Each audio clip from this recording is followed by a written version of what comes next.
Please like, share, and subscribe. Wishing you happiness and good luck every day. If you've spent any time at all trying to figure out the financial markets, you know you're just flooded with so-called wisdom, right? All these rules and secret signals that promise you an edge. But let's be honest, how much of it is real and how much is just a good story?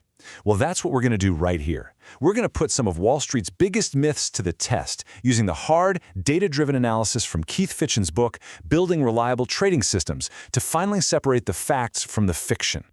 And this, right here, is exactly where the problem starts. Jack Schwager, who's a total legend in this industry, he absolutely nailed it with this quote. He calls it the well-chosen example. And you've seen it a million times. It's the art of finding those few perfect charts that make some theory look completely unbeatable. It is so persuasive, but you know what? It's also incredibly misleading. It's just storytelling. It's not statistics. So that really is the multi-million-dollar question, isn't it? If the perfect chart is just a trap, how do we find what actually works? Well, the answer is data, and lots of it. We have to move away from these nice little stories and get into some really rigorous testing. And to do that, we first have to understand the #1 reason why so many of these brilliant-sounding trading ideas just completely fall apart in the real world. Okay, let's talk about the main villain of our story today, curve fitting. This is, and I'm not exaggerating, the silent killer of trading systems. It's the reason a strategy can look like an absolute goldmine when you're testing it, but then turns into a money pit the second you go live with your own real capital. So what is this thing exactly? Well, curve fitting is basically when you force a strategy to fit the past perfectly. It's when you keep tweaking and adding rules and filters until your system explains every single little wiggle on a historical chart. You end up creating this masterpiece that totally conquers the past, but because it's so perfectly tailored to all that specific random noise of history, it has absolutely zero predictive power for the future. You know what's so sneaky about this is how easy it is to fall into this trap. I mean, you start with a pretty simple idea. It looks okay. So you think, let me add a filter. You test every value from, say, 10 to 200, and, big surprise, you pick the one that made the most money in the past. Then, you add a stop loss. You test values from $250 to $2,000, and, of course, you select the one with the highest profit. See? Every single step seems logical, but what you've really done is build a system that's perfectly adapted to survive a history that is never, ever going to repeat itself in exactly the same way. And this right here just brilliantly shows you the danger. This number, over $2.5 million, this was the profit generated by a system that was built using that exact curve-fitting process in the book. It was tested across 37 different commodities. I mean, you can see how seductive that is, right? You'd think you'd found the Holy Grail. But the moment the system was tested on a period of data it hadn't seen before, its performance just fell apart. Why? Because it wasn't built on a real edge. It was built on hindsight. Okay, so now that we've got our heads wrapped around curve fitting, let's put it into practice and take a look at our first myth. And this is a big one. You will find this in countless trading books, seminars, you name it. This so-called powerful divergence signal. It's a true classic of technical analysis. The idea is actually pretty simple and it's really appealing. So the chart shows the price of a stock hitting a new low, but your momentum indicator, like an RSI or a MACD, it makes a higher low. This divergence is supposed to signal that the downward momentum is running out of steam and a big reversal is just around the corner. It's pitched as the perfect way to get in right at the very bottom, just before it takes off. That is a compelling story. It really is. But what does the data say? Let's just forget about those 3 perfect examples in the textbook for a minute. What happens when we take this rule and we apply it systematically to every single stock in the NASDAQ 100 over more than a decade? We are talking about thousands and thousands of trades here. The results are, well, let's just say they're underwhelming. Take a look at this data. Over almost 4,000 trades. Yeah, you have a few more winners than losers, but look at the average profit per trade. If you hold for 5 days, you make an average of $12. 12! I mean, after you factor in commissions and just a tiny bit of slippage, you're almost certainly losing money. It's barely a profitable signal, if it's even profitable at all. So the crucial point here is this. The so-called powerful divergence signal, when you actually test it on a massive data set, it turns out to be anything but. It is a classic example of a concept that looks amazing on a few hand-picked charts, but just completely crumbles under the weight of real statistical analysis. Myth busted. Okay, let's go ahead and cackle another giant of trading lore. This one feels almost mystical to some people. We are talking about Fibonacci numbers, a sequence found all over in nature that many people believe also governs the financial markets. So, the theory goes something like this. After a market makes a big move up, it'll often pull back or retrace a part of that move before it continues higher. Proponents of this will tell you that these pullbacks frequently stop at very specific levels that come from Fibonacci ratios. You've heard them, 23.6%, 38.2%, 61.8%. And these are treated like there's some kind of magical support levels. But are these numbers really special? Well, the book puts this to the test. It analyzed what happens when you buy stocks after they retrace, and it compared the performance of buying at the quote-unquote magic 23.6% Fibonacci level versus buying at a completely arbitrary non-Fibonacci level of just 21%. And get this, the mundane, totally normal 21% level actually produced a slightly higher annualized return. And this brings us to a really powerful conclusion from the book. In a dataset as noisy and as chaotic as the stock market, there are no secret codes or magic numbers. A 21% retracement works about as well as a 23.6% one, because really they're both just describing a small pullback. The magic isn't in the number itself, it's in the underlying behavior of buying a dip. So, myth number 2, busted. All right, so we've just debunked a couple of really popular myths. And that might feel a little disheartening, but I promise you, it's actually the most important step. Because once you clear away all that noise, you can start to focus on what the data suggests is a much more reliable path to finding a real statistical edge. It's all about shifting from looking for magic to embracing a method. So here's a core principle from the book. Not all markets are the same. They have very distinct personalities. The data shows pretty clearly that stocks, on a daily time frame, tend to be counter-trend. What that means is they have a tendency to revert to the mean, so strategies like buying dips or buying on weakness have historically shown an edge. Commodities, on the other hand, they tend to be trend-following. They show momentum, so buying strength or buying breakouts has been a much more effective approach. The real edge starts when you match your strategy to the market's natural character. And this leads us to a set of principles for a much more robust approach. Think of it like a blueprint for thinking like a real systems developer. First, you identify the market's personality. Is it a trender or does it tend to fade? Then you use a simple, logical entry that actually aligns with that tendency. You don't need something super complex, you need something that's sound. And then, and this is the absolute key, you test it across a massive data set to see if there's a real statistical edge. You accept that what works in stocks isn't necessarily going to work in currencies. And you stop hunting for secret formulas and start focusing on provable statistical advantages. So, what does this all really mean for you? It means adopting a new mindset. It's about moving from being a passive consumer of trading ideas to being an active, critical thinker who demands proof. Let's just look at this number for a second, 24,982. That is the number of trades that were generated from just one of the basic system tests in the book. A simple moving average reversal system across 37 commodities. This is the scale of analysis that's required to find a real edge. It is not about 3 perfect charts, it's about what happens over tens of thousands of instances. This is what it means to substitute data for dogma.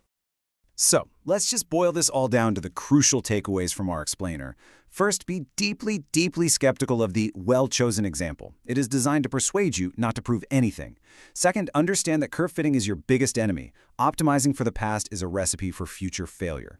Third, make it a habit to question all the popular trading truths. Don't just accept them, find the data and test them. And finally, remember that a durable, real edge in the markets comes from a sound method, not from some magic signal or a secret number.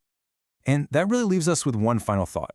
The goal here isn't just to debunk these specific myths, but to give you a framework for critical thinking. It's about applying skepticism and a data-driven approach to everything you hear. So I'll leave you with this question to think about. What piece of common trading wisdom, what truth that you've always just taken for granted, will you decide to question next? So let's talk about what actually makes a trading strategy, tradable. It's a question every single one of us has to face sooner or later.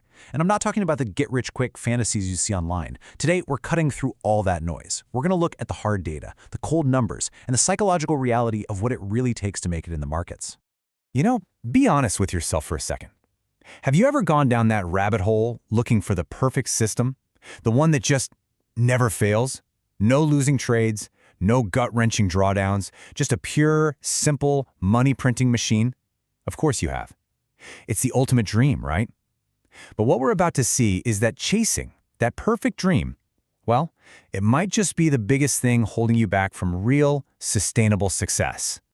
So you've got these two worlds. Over here, you have the dream, right? It's all over social media, it's in the marketing hype, 100% returns, never lose, just prints money.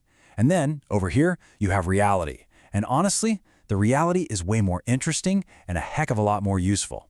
So, what do the best of the best, the pros, actually achieve? We're not going to guess. We're going to look at the cold, hard, documented proof. So here's the game plan for this explainer. First, we're going to bust that myth of the perfect strategy by looking at how the pros really do.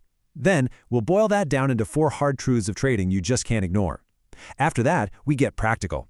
We'll cover the stats that actually matter, how to figure out your own personal breaking point, and finally, how to put it all together to build some realistic goals. All right, let's dive right in. This first part is our big reality check, and it's coming straight from the performance records of some of the most successful traders in the world.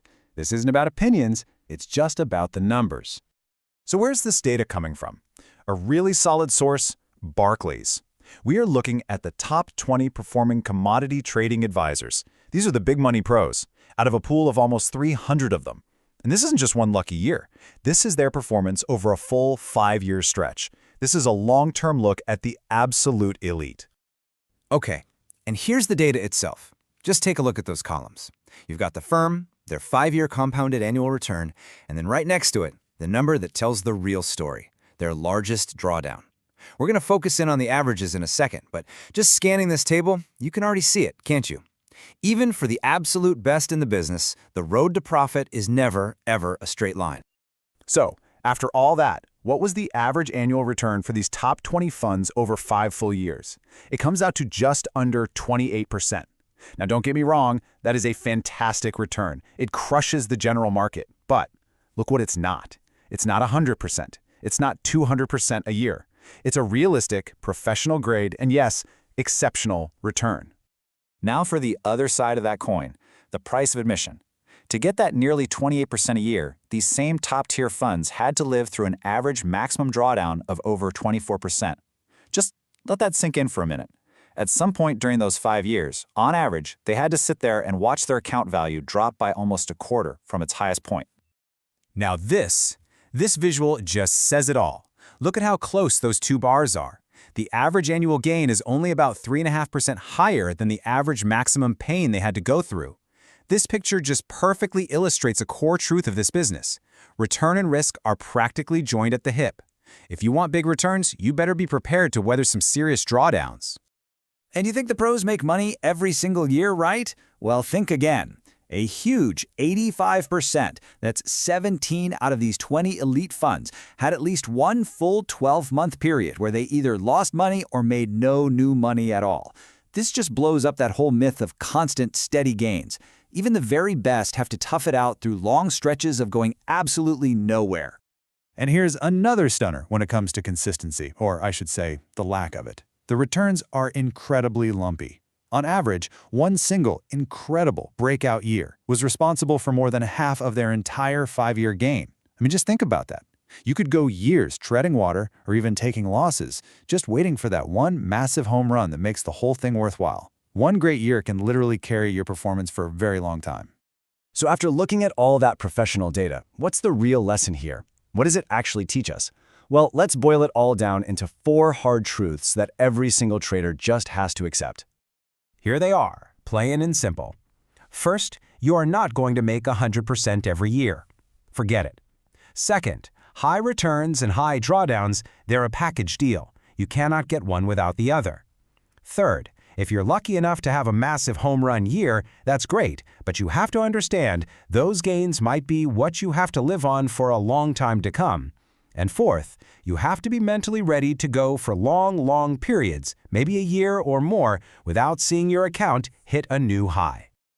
Okay, so knowing all that, how should we really be measuring a strategy's performance? It's clearly not just about the final return number. We've got to look deeper. We need to measure the journey, not just the destination. We got to focus on 3 critical areas. First, what's your typical day-to-day risk versus reward? That's your normal return and drawdown. Second, what is the absolute worst-case scenario your backtest shows? What's the biggest historical drawdown you have to be prepared to survive? And third, what's the longest flat time? How long might you have to sit on your hands, being patient, before your account finally breaks out to a new peak? And that brings us to what might be the most overlooked, but honestly, the most important part of all of this: knowing yourself. Because listen, the best trading system on planet Earth is completely useless if you can't psychologically handle trading it when things get rough. I've talked to so many traders over the years, and this quote just nails a huge disconnect. It is so easy to look at a backtest and say, oh yeah, a 20% drawdown for a 25% return? No problem, I can handle that. But the actual day-in, day-out reality of watching your real money shrink, that's a totally different emotional beast. Very few people can actually stomach it when it's happening live. So let's make this real for a second. Imagine you start a new system you're excited about. 3 months go by, you're not up. You're actually down 10%. What are those thoughts that start creeping into the back of your mind? Do you still trust the process? Do you start questioning everything about the strategy? That is the moment where the spreadsheet meets the street. And listen, if you start having those thoughts, you are not broken. You're normal. These doubts are universal. Every trader feels them. Is this thing broken?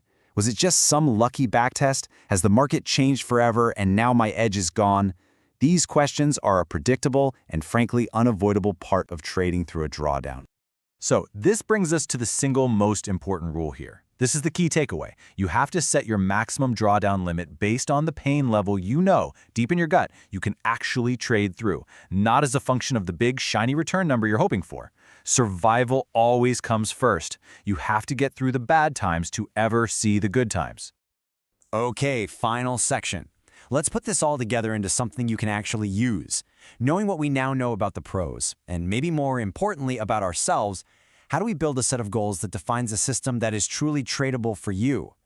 Here are 3 concrete goals for your own system. Number 1, over a long time frame, say 5 years or more, your average annual return has to be greater than your single worst drawdown. Number 2, your average annual return should really be a multiple of your average annual max drawdown. That's the smaller one you'll face more often. And number 3, the most important one, you have to define the absolute maximum loss you are willing to tolerate based on your own personal breaking point. So I'm going to leave you with this one final thought. The next time you're looking at a trading strategy, I want you to completely flip the script.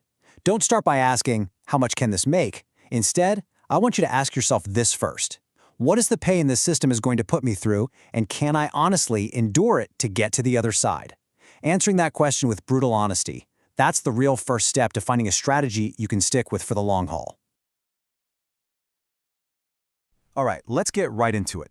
If you've ever tried to build a trading system, you know the biggest challenge, the one that keeps you up at night, is this: making sure that beautiful strategy you built using historical data actually works when your hard-earned money is on the line. It's the gap between theory and reality, and today we're going to talk about how to close that gap for good. So just imagine this for a second. You've been grinding for weeks, maybe even months. You've tweaked, you've tested, and finally, you've got it. A system with a backtest that is just, well, perfect. The equity curve is a thing of beauty. It feels like you've cracked the code.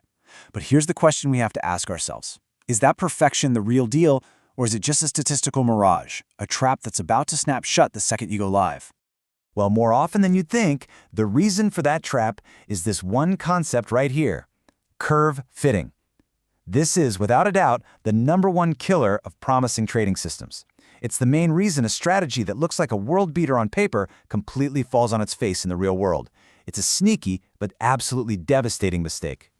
And listen, this isn't just some abstract theory. A well-known system developer, Keith Fitschen, put it perfectly. He said, if you don't get a handle on this, you are basically doomed to this really frustrating cycle. You'll build a system, you'll get excited, you'll trade it, you'll watch it fail, and you'll be left just scratching your head wondering what on earth went wrong. Understanding curve fitting is how you finally break that cycle. So to really see how this dangerous trap gets set, let's do a little case study. We're going to walk through step by step building what looks like a totally perfect, completely logical, and super profitable trading system from scratch. This is what the anatomy of the curve fitting trap looks like in the wild. So our test subject is the Swiss franc, and we're going to focus on a very specific period, the 1980s. Now, this is really important because back then, the Swissy was famous for having these huge, long, powerful trends. I mean, it was the absolute perfect playground for a simple trend-following system to just print money.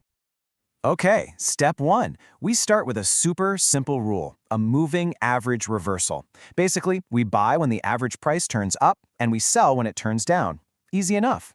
We tested a few different lengths for that average and, well, look at that. The 50-day period just blows the others away. It jacks up the average profit per trade to a whopping $900. So, great, let's lock in 50 days. Now here's where it gets really interesting. We're going to add a second rule. A classic principle of trend following is you only want to trade in the direction of the bigger main trend. So we add a filter. We only take buy signals if the market is already in a long-term uptrend and vice versa. And once again, we test a few options, and the 110-day filter is the magic number. It pushes our profit from $900 all the way past $1,276 per trade. Wow, we've made a really good system even better. All right, for our final touch, let's add some common sense risk control, a catastrophic stop loss. This is just smart trading, right? We test a few different dollar amounts for that stop, and would you look at that? A $750 stop gives us the absolute best result, nudging our profit per trade up to an incredible $1,326. The system looks bulletproof. So, what does this all mean for the bottom line? Well, over that entire decade of the 1980s, our fully optimized, beautiful system cranked out an average annual profit of $8,500. For that time period, that was an absolutely incredible return. We should be popping the champagne, right? And let's be real here. This thing isn't some crazy complex 50-rule monster. It's clean, it's simple, you've got one entry rule, one filter to make sure you're swimming with the current, and one stop loss to protect you. It's built on solid, logical ideas. It's really hard to look at this and say it's over-optimized. So I ask you, what could possibly go wrong? And this is where our perfect story takes a very dark turn. We've built this amazing system based on the 1980s, so now let's hit the fast forward button and see what actually happened when this system was unleashed on the real world for the next 20 years. And there it is. This is the result of trading that exact same system from 1990 all the way to 2010. And the numbers are, well, they're just gut-wrenching. The profit per trade completely collapses. It goes from over $1,300 down to just $133. The system didn't just get a little worse, it basically broke. Let's just put those numbers right next to each other, because this really shows you the sheer scale of the failure. The dream of an $8,500 average annual profit became a reality of just $1,500. A profit per trade of over $1,300 became a measly $133, which would barely even cover your transaction costs. This wasn't a slump, it was a total system failure, and it is the perfect, if painful, illustration of the dangers of curve fitting. So let's put a formal definition to what just happened. Curve fitting is basically when you build a system that is perfectly tailored to the random noise and the weird quirks of your past data, instead of a real, repeatable market pattern. In our Swiss franc example, we didn't use a ton of rules, but we used them on a pretty small slice of time, just one decade, that just so happened to be uniquely trendy. We perfectly fit our simple rules to that one special period. Okay, so we know what happened, but the really important question is why it happened. And the root cause comes down to a really fundamental idea that every single system developer has to burn into their brain. It's called the sample size trap. Just take a look at this chart. It shows something called standard error. Just think of it as a confidence meter for your results. The main idea is incredibly simple. The more trades you have in your test, the smaller that error gets. The more trades you have, the more confident you can be that your back-tested results are the real deal, and not just some random fluke. With only a few dozen trades, like we had, your results could be miles off from reality. So here's the absolute crucial point. To have any real shot at avoiding curve fitting, you need a big sample size. And I'm not talking about 50 or 100 trades. For most systems, you need hundreds and honestly, ideally, thousands of trades in your backtest to have any real statistical confidence that what you found is a genuine edge. All right, we understand the problem, we know what causes it. So how the heck do we escape this trap? Well, the good news is there is a very practical, very powerful testing method you can use to check if your system is a curve fit lemon before you ever risk a single dollar. It's called the BRAC method. That stands for build, rebuild, and compare. It's a 3-step process. First, you build your system, using all the history you can get your hands on. Second, you rebuild the system from scratch. But this time, you hold back the most recent year of data. You use the exact same logic. Finally, you compare. You see how both versions of the system performed on that year you held back. If the results are pretty similar, congratulations, you likely have a robust system. Now you might be thinking, hey, wait a minute. That sounds like regular out-of-sample testing, but it's actually way smarter, and here's why. Traditional out-of-sample testing makes you throw away valuable data during your development, which can actually make curve fitting worse. And then, when you finally test on that hidden data, you have no idea what good performance even looks like. BRAC fixes both of those problems. It lets you use all your data to build the best system you can, and it gives you a clear benchmark for comparison. Now, curve fitting, that's the big one. That probably accounts for 90% of system failures. But before we finish up, let's just quickly run through a final checklist of a few other sneaky backtesting mistakes that can bite you.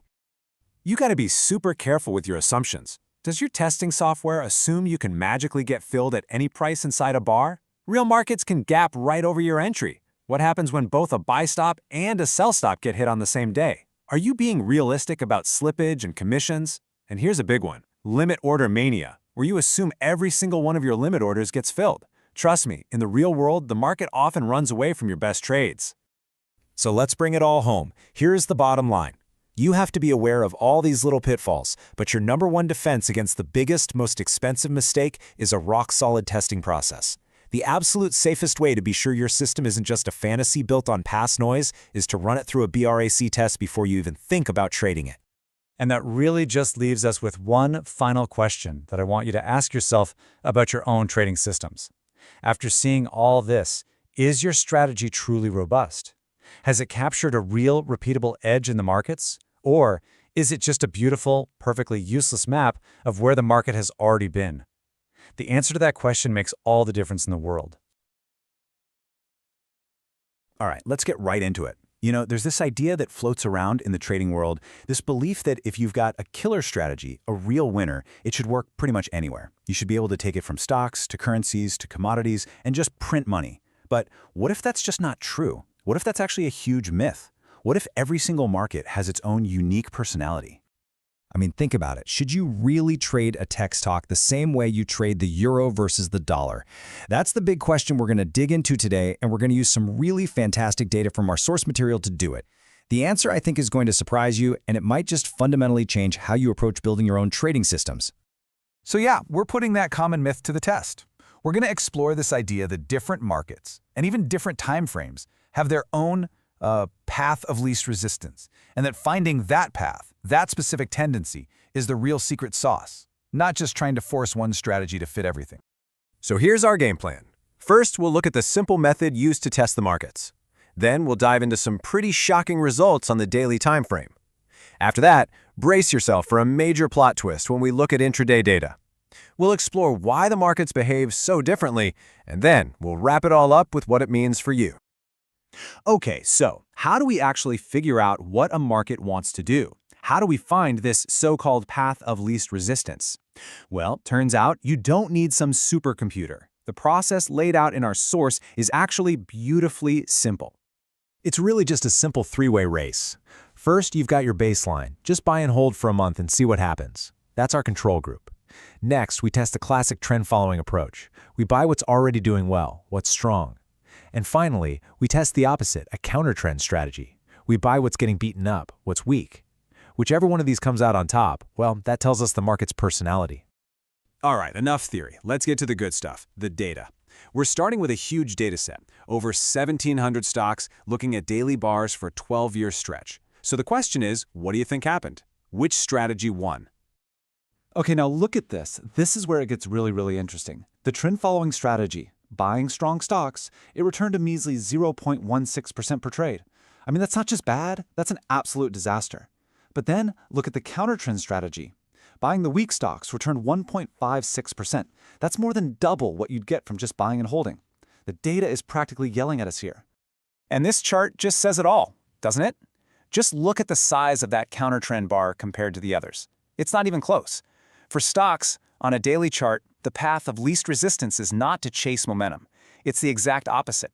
The easiest path to profit, according to this data, was to buy the depths, to buy weakness. Stocks are, by nature, mean reverting. So that's a pretty clear answer for stocks. But what about a totally different animal? What about commodities? You know, things like oil, gold, corn. Do they play by the same rules? Let's run the exact same test on a basket of 56 commodities and see what we get. And, wow, it's a complete flip. A total 180-degree reversal. In the world of commodities, trend following absolutely crushes it. It brings in $158 a trade, on average. That's nearly 140% better than the baseline. And the counter-trend strategy, the one that was king in stocks, it's dead last. So this is the critical point. What works like a charm in stocks will absolutely kill your account in commodities, and vice versa. Unlike stocks, the easiest path, the path of least resistance in commodities, is to follow the trend. These two markets have completely different personalities. You simply cannot trade them the same way. Okay, let's do one more for the daily charts. The biggest market on the planet, foreign exchange, or FX. What do you think? Do the 21 major currency pairs act like stocks and mean revert, or do they trend hard like commodities? Let's find out. So, if you look at all the pairs together, the FX market looks a lot like the stock market. It's counter-trend. Buying the weak currencies was the way to go. But, and this is a really important but, if you isolate just the 6 major pairs traded against the US dollar, that little group actually trends. This just goes to show you how deep this goes. Even within the same asset class, you can find different personalities. So let's just quickly recap where we are. On daily charts, stocks are counter-trend, commodities are trend following, FX is mostly counter-trend. We've got our rules down, right? Well, maybe not. Because what happens if we change the clock? What if we zoom in from daily bars to hourly bars? This, my friends, is where the story takes a wild turn. Let's just ask the question straight up before I show you the answer. We found these distinct market personalities on a daily chart. Do you think that personality stays the same when you look at an hourly chart? Does a market behave the same way intraday? Your gut might say yes, but the data has a huge surprise for us. And there it is. In what is just a stunning reversal, stocks, which were so strongly counter-trend on the daily charts, become strongly trend-following on hourly charts. That same trend strategy that was a total dud on the daily time frame, it nearly doubles the baseline return when you trade it on an hourly chart. The market's entire personality just flipped on its head. And this isn't some weird fluke with stocks. The exact same thing happens in the currency market. Remember how it was counter-trend on the daily bars? Well, you guessed it. On hourly data, it also flips and becomes a trend-following market. This is a massive, massive insight. The time frame you trade isn't just a setting, it's everything. It completely changes the game. Now, seeing all this data is one thing, but it naturally leads to the big question. Why? Why on earth do these differences exist? Why does a market's personality change just by looking at a different chart? Well, the source material gives us a pretty compelling psychological reason for it all. The thinking for daily stocks goes something like this. On a day-to-day basis, what's driving the price? It's not fundamentals, it's raw human emotion, fear and greed. People panic, people get euphoric, and the herd overreacts, pushing prices way past any kind of fair value. And what happens after an overreaction? You get a correction, a reversion back to the mean. Now, this also explains the other findings, right? Commodities trend because they're driven by real-world supply and demand shocks that can last for months. And the flip on the hourly charts? Well, that world is dominated by algorithms designed to jump on short-term momentum from news events, which creates those intraday trends. It all starts to make sense. So after all that, the flips, the reversals, the different personalities, what's the big takeaway? What's the lesson here? Well, it all boils down to one simple but incredibly powerful guiding principle for anyone involved in the markets. This quote from the source really says it all. You have to understand the specific character, the unique personality of the market and the time frame that you want to trade before you even think about building a strategy. You just have to. Don't fall for that one-size-fits-all myth, because, as we've just seen with hard data, it's just not true. And so, I'll leave you with this final question to chew on. Think about the market that you trade, or the one you're interested in. What is its inherent tendency? What is its true personality? And maybe more importantly, is your strategy aligned with that personality, flowing with that current, or are you constantly fighting it, trying to swim upstream? The answer to that question could be the difference between success and failure. Today, we're diving deep into what I think is the single most important and frankly, most overlooked part of any trading system, and that is the entry. You know, everyone obsesses about when to sell, but we're going to make the case that the real power, the real edge, lies in knowing exactly when to buy. Our guide for this analysis, Keith Fitschen, just nails it with this quote. So many traders are constantly worried about their exit strategy, right? They think that's where the magic happens. But what he argues is that the real, lasting advantage, the kind of edge a casino has, it's all found right at the very beginning. It's in your entry signal. See, a great entry puts you in the green almost immediately. And after that, well, the rest is just managing a profitable trade. All right, so here's our game plan for today. First, we're going to talk about why the entry is king. Then we're going to roll up our sleeves and run some serious case studies on both commodities and stocks to see what the data really tells us. And we'll wrap it all up by talking about how you can take all this and find your own unique trading edge. So let's start with the big question. Why is the entry so darn important? Well, it's actually pretty simple. Your entry determines how fast a trade moves into profit. If you've got a sharp entry, you're making money right away. That cuts down on your stress, it gives you way more options. But a bad entry? You're immediately underwater, just fighting to get back to even. It's a totally different game. Now, we're not just going to talk about this in the abstract, we're going to measure it. The source for this piece introduces a really cool concept called entry power. Think of it like a report card for your entry signal. It's a way to actually quantify how good an idea is. All we do is take every single trade that a signal gives us, and then we track the average profit or loss day by day for a little while after. It gives us this crystal clear, data-driven picture of just how strong a signal really is. So here's the big theory we're going to put to the test. Does using more data, more bars on the chart, actually give you a more powerful and longer-lasting result? Is an 80-day signal going to give you a bigger push into profit than a 10-day one? It sounds logical, right? But let's see if the data actually backs it up. All right, let's get to our first case study, the commodities market. This is classic trend-following country. The whole idea is to buy strength and sell weakness. So we're going to test some of the most popular trend-following indicators out there and see which one really has the most entry power. To make this legit, we're running a huge historical test. We're going to pit several really well-known trading techniques against each other, and we'll use our entry power method across a whole basket of 56 different commodities. This isn't about finding one lucky trade on corn. This is about finding what works consistently across an entire market. We're going to look at a few, but let's zero in on the three heavy hitters. First up, you've got the Relative Strength Index, or RSI. It's basically a momentum gauge. Then we have the Standard Deviation Breakout, which triggers a buy when the price makes a really big, unusual move, a sign of a powerful breakout. And finally, the famous Donchian entry, the one the legendary turtle traders used. It's a pure breakout signal. It just buys a new high. So when we actually graph the performance of these signals over time, wow, some really fascinating patterns emerge. The RSI, it's solid, it's reliable, it shows a good, steady profit. But the Donchian and the standard deviation entries, man, they are in a completely different league. They create this incredibly powerful, almost explosive push into profit right after the signal. Now, that power doesn't last forever. It does tend to peak and fade, but that initial burst is just massive. Okay, so the numbers are in. After running all the indicators through the ringer, we've got some clear winners in the commodities arena. The data doesn't mess around, so let's look at the hard figures. Okay, check this out. Using a 20-day look-back period, the Donchian and standard deviation entries are almost identical. They're neck and neck, both pulling in an average profit of around $550 per trade. And they just absolutely leave a simple moving average strategy in the dust. It's not even close. And this slide right here brilliantly proves our earlier theory about using more data. Watch what happens when we expand that look-back period to 80 bars. The profit potential for our top 3 entries, it nearly triples. The Donchian entry is now getting close to $1,000 in average peak profit. So the takeaway is clear.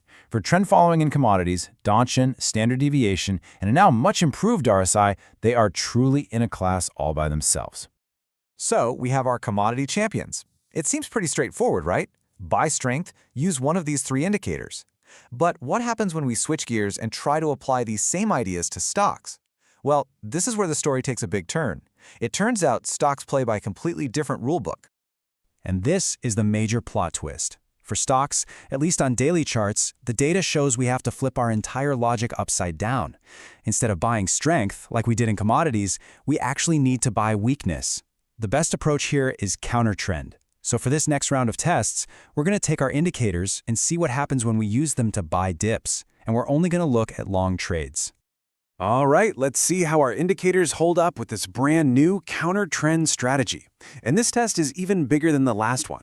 We're running it across a massive group of over 1,700 different stocks. So right out of the gate, we get this really fascinating failure. The RSI, which was a top dog in commodities, turns out to be a clear, consistent loser when you use it to buy weakness in stocks. That 80-day signal, it just heads straight down, leading to an average loss of over 1%. But hang on a second.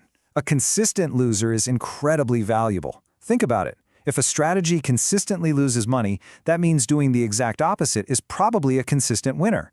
This losing buy signal could actually be a fantastic tool for finding profitable short trades, or even for hedging your long-only portfolio. It's like finding a diamond in the rough.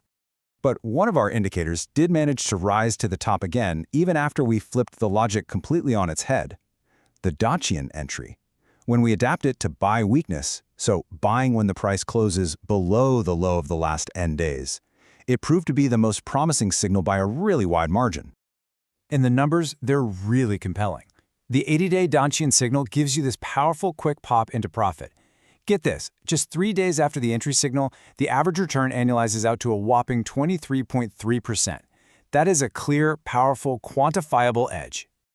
So, we've put both of these markets under the microscope. We've crunched a ton of data. What's the big takeaway from all this? What have we really learned about the power of the entry?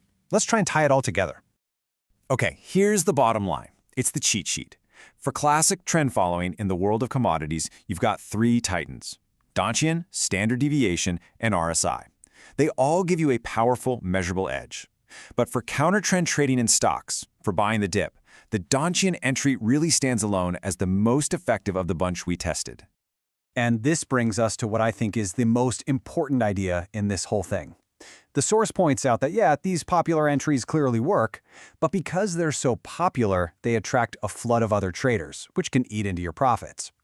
The real goal here isn't just to copy these. It's to use this method of testing entry power to find your own unique edge, your own trading nugget that can compete with these giants.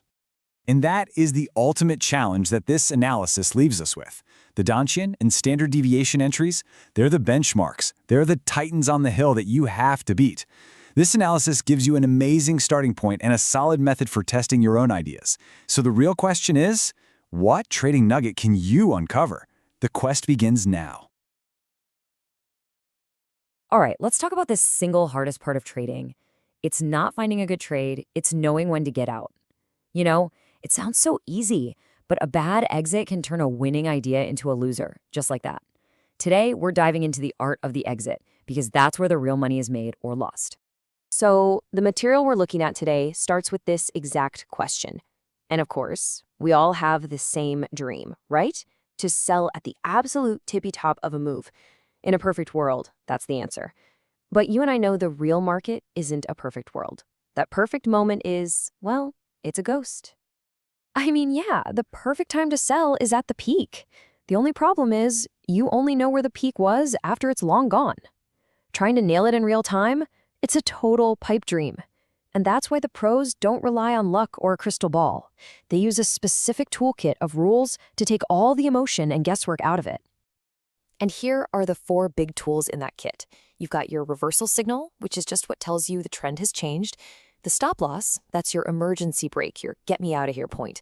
The time-based exit, which is basically putting a shot clock on your trade. And the profit stop, which locks in your gains automatically. We're about to see these 4 tools in action in 2 very different scenarios with wildly different outcomes. So here's how we're going to do this. We'll start by watching a developer build and refine a stock strategy. Then we'll jump over to the commodity markets to see if the same approach works. And finally, we'll pull it all together to see what the key lessons really are. Okay, let's get into it. Our first case study is a short-term strategy for trading big tech stocks, the ones in the NASDAQ 100. The idea is simple, classic counter-trend stuff. You wait for a stock to get beaten down, what traders call oversold, you buy it, and then you sell it when it rallies back up and gets overbought. It's basically a buy the dip strategy. Sounds pretty straightforward. So the first version of this system was always in the market. The signal to sell your long position was also the signal to go short and bet on the stock falling. You were constantly flipping back and forth. But when the developer ran the historical data and split the results, whoa, a massive problem just jumped right off the page. And there it is, clear as day. Buying the dips was working pretty well, making about $69 a trade. But shorting the rallies? It was a total disaster, losing $43 on average. And it makes sense, right? In a bull market, trying to short a strong stock is like trying to stop a freight train. These short trades were just a giant anchor, dragging the whole thing down. So what do you do when half your system is bleeding money? Well, the solution was actually pretty simple. You just chop off the part that's not working. The developer scrapped the short side completely and decided to focus only on the profitable long trades. Now, finally, he had a working foundation to build on. And here's our new starting point. The system's now making about $62 per trade. But the key number I want you to look at is the gain to pain ratio. It's 0.92. Just think of this as your reward for the headache ratio. A number under 1 means you're getting less reward than the pain of the drawdowns. So our job is to get that number way up. Remember it, 0.92. That's the score to beat. Now, the next logical step you'd think would be to add a stop loss to cut the biggest losers, right? That should help performance. But what the data showed was actually pretty shocking. For this particular system, adding a stop loss actually made things worse. Yeah, it cut some big losses, but it also cut way too many trades right before they were about to turn around and become winners. It's a huge lesson. A stop loss is not a profit tool. It's an insurance policy, plain and simple. So if stops weren't the answer, what was? Well, the first big breakthrough came from a totally different angle. Instead of waiting for some fancy signal, the developer just asked, what if we put a clock on it? A simple deadline. If the trade hasn't worked out after a certain number of days, you just get out. No questions asked. And the results were fantastic. Just by adding that simple 8-day time limit, the gain to pain ratio jumped from 0.92 all the way to 1.07. For the first time, the system was making more money than the pain it was causing. It also slashed the maximum drawdown by over $50,000. This one tiny rule prevented good trades from turning into slow, bleeding losers. So 1.07 is our new baseline. Okay, the deadline works great for the trades that are going nowhere. But what about the ones that are instant winners? Why should you wait 8 days and risk giving back all your profit? The next logical move was to add a profit stop, an automatic exit that cashes you out as soon as you hit a nice predetermined gain. And wow, just look at that. By layering the time exit and a $300 profit stop, the gain to pain ratio just exploded, all the way to 1.40. That means for every dollar of risk and pain, the system was now kicking out $1.40 in profit. That combination of two simple exit rules took this system from just okay to something truly robust, a massive success. Okay, so we've got a great system for stocks. But, and this is a really big but, will any of this work in a totally different animal, long-term trend following in commodities? We're not talking about quick scalps anymore. The goal here is to catch and ride huge, multi-month trends in things like oil and corn. It's a completely different ballgame. So here's the baseline for the commodity system. And at first glance, that gain to pain of 1.12 looks pretty good, actually. Better than where our stock system started. But then your eyes drift over to that other number. The max drawdown is nearly $500,000. That's not just a number on a spreadsheet, that is a gut-wrenching, account-killing number. And the entire challenge now is trying to tame that monster. So the first idea was to just slap a simple fixed dollar stop on it, say $5,000. And the result? It was a total dud. You can see here from markets like grains and meats, the stock was so far away, it literally never got hit. Zero protection. A one-size-fits-all approach is absolutely useless when you're trading everything from soybeans to Swiss francs. All right, so plan A was a bust. On to plan B, a smarter stop, one that adapts to each market's own personality. These are called volatility-based stops. The idea is that the stop is wider for a wild, fast-moving market like natural gas, and it's much tighter for a quiet, sleepy market like oats. It's customized risk management. So this has to be the answer, right? The smart, adaptive stop? Well, no. The results were just crushing. The best version barely moved the gain to pain ratio. But look at the drawdown column. The risk didn't go down. It went up. The max loss actually got bigger, swelling to over $474,000. Even the so-called smart solution failed to fix the core problem. So after trying everything, time stops, profit targets, all the different volatility stops, after throwing the entire kitchen sink at this problem, the author of our source material had to face a pretty tough reality. It all comes back to this one horrifying number. No matter what they tried, they just could not get rid of this risk. A drawdown of that size isn't just a financial problem. It's a psychological one. It's almost impossible to stick with a system through that kind of pain. This strategy, for all its potential, was simply untradeable, dead on arrival. So what in the world just happened? We've got this tale of two systems. One is a huge success, turned around by a couple of simple rules. The other is an epic failure that nothing could fix. And we were using the exact same toolkit for both. So what does this tell us? And here it is. This is the big takeaway. There is no such thing as the best exit strategy. The right exit depends entirely on the goal of your system. For the stock strategy, the goal was scalping quick profits. So exits that get you out fast, time stops, and profit targets, they were perfect. But for the commodity system, the goal was to ride massive trends for months.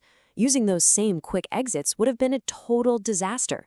You'd be cutting off the very monster trades that make the whole thing work. It's the wrong tool for the job. This whole journey just proves that the exit isn't some afterthought you tack on at the end. It is the heart and soul of your strategy. A good exit turned a mediocre stock system into a great one, and the wrong kind of exit revealed the fatal flaw in the commodity system. So it really gets you thinking, doesn't it? What other obvious parts of our own trading plans, the things we take for granted, are secretly the difference between success and failure? All right, welcome back. Today, we're going to put on our builder's hard hats. We're not just going to talk about trading, we are going to build something. We're going to take a simple trading idea, a basic momentum breakout system that works, it's profitable, but it's a little rough around the edges, and we're going to transform it into something truly robust, something reliable. And what are the key tools for this whole construction project? Trading filters. So let's get started by taking a look at our blueprint. So here's the plan for today's build. First, we're going to understand the power of our tools, what these filters actually are. Then we'll dive right into two big case studies. First, building out a stock system, and then we'll tackle a commodity system. After each build, we're going to step back and admire our handiwork, reviewing the final strategy. And then we'll wrap up with what I think is the most important part, the builder's final lesson, the big idea you can take with you. Okay, first things first. Before any good builder starts a project, they need to know their tools inside and out, right? And they need a crystal clear way to measure their success. For us, that means really understanding what trading filters are, and, just as importantly, how we're going to decide if they're actually working. So what is a trading filter exactly? The best way to think about it is like a quality control check on an assembly line. You've got your main trading signal, in our case, it's a momentum breakout, that's basically shouting go. But the filter is this extra layer of logic, this little voice that says, hang on a second, only go if these other specific conditions are also met. And the goal here is really simple. We want to screen out the potentially bad trades to either boost our profits or, and this is just as critical, to cut down on our risk. Every trader on the planet has ideas. You might have a hunch, right? I should probably only trade with the long-term trend, or maybe I should stay away from markets when they get too crazy.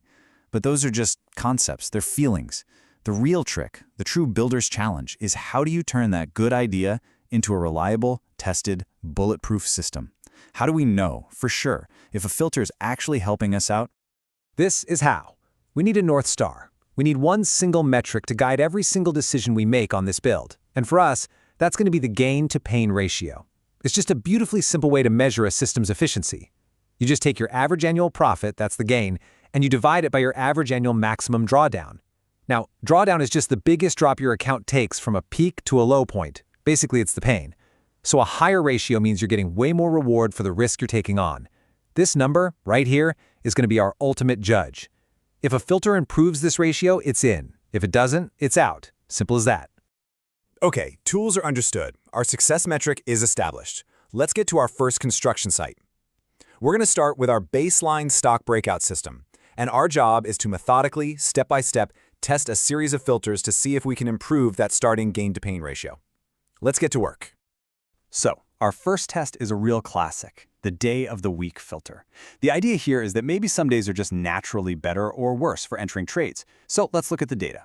Our baseline gain to pain with no filter at all is 1.40. Now, as we test not allowing entries on certain days, you can see the numbers kind of wiggle around. Banning Monday entries, it drops a little. Tuesday, a bit worse. Thursday gives us a little bump up to 1.52, but it's not the massive leap we're really looking for. No single day really moves the needle in a big way. So, for this build, the day of the week filter is rejected. We're on the hunt for bigger wins than this. All right, now for our second test, the longer-term trend filter.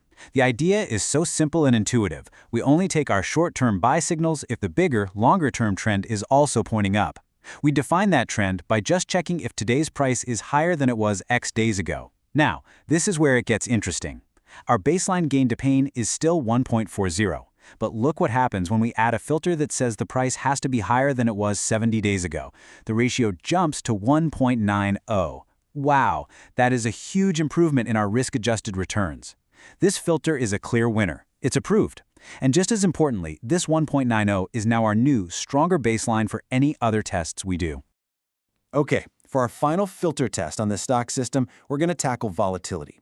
The idea here is to avoid jumping into a trade if the market is too quiet, too sleepy, because breakout trades need some energy to work. So we're going to measure this using standard deviation. Now, our new baseline is that strong 190 we just established, but check out what happens when we only take trades where the 20-day standard deviation is greater than 3% of the stock's price. The gain to pain ratio jumps again, this time to 2.06. This is the final piece of our puzzle. This is what we were looking for. It is absolutely approved. Our system is now officially tradable by our very high standards. All right, the dust is settled, the tools are put away, and our very first project is complete. We started with just a basic idea, and through this really methodical process of testing and measuring, we have built a fully optimized stock trading strategy. So, let's step back and take a look at the final results. And there it is. Our final gain to pain ratio is 2.06. Now just remember where we started this journey, at 1.43. That's nearly a 50% improvement in the system's overall efficiency. What that means is for every single unit of pain, or drawdown we have to endure, we're now generating significantly more gain or profit. This, right here, is what a successful build looks like. But the real story isn't just in that ratio. This is where you see the true jaw-dropping power of filters in action. Just look at the maximum drawdown, that single worst peak-to-trough loss. The baseline system had a max drawdown of over $92,000. Ouch. Our final filtered system? Just over $17,000. We didn't just make the system more efficient, we made it fundamentally safer and more robust by just slashing that potential pain. And this isn't just some abstract number on a spreadsheet. The source material for this points out something absolutely incredible. That ugly 2008 drawdown that just hammered the original system, it's just gone. Poof. And why? Because when the market was in an absolute long-term free fall during the financial crisis, our 70-day trend filter simply said nope and kept the system out of most of those long trades. So our filters didn't just improve some stats on a page, they provided critical protection during one of the worst market crashes in history. That is the difference between a simple idea and a well-built system. Okay, one system built. Now it's time for a whole new challenge.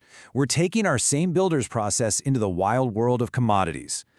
These markets are a completely different beast. They're driven by global supply chains, weather, geopolitics, and often a whole lot more leverage. So the big question is, will our same methodical approach actually work here too? So first up, we're going to apply that same longer-term trend filter that was such a huge success with stocks. Our baseline commodity system starts out with a gain to pain of 1.14. And look at that, once again applying that 70-day look-back filter gives us a nice solid boost, bringing our ratio up to 1.23. It also increases our profit per trade while cutting down the max drawdown. It's a clear improvement all around. So we're approving it, and we're establishing our new commodity baseline at 1.23. Now get ready for a major upgrade. With stocks, remember, we filtered out low volatility. But with commodities, we want to do the opposite. We want to filter out periods of extreme high volatility. So we're testing a rule to avoid entering trades when the 20-day average range, that's just the average distance between the high and the low each day, is bigger than a certain dollar amount. Now just watch the impact of the $700 filter. Our gain-to-pain ratio skyrockets from 1.23 all the way to 2.11. This is an absolute game changer. By simply stepping aside when the market is too chaotic, we dramatically chop down our drawdowns and make the system vastly more efficient. This filter is a definite no-brainer approval. But you know what? We can take this one step further. If it's smart to avoid entering a volatile market, well, maybe it's also smart to exit a trade if the market becomes too volatile after we're already in it. And this slide tests that exact idea.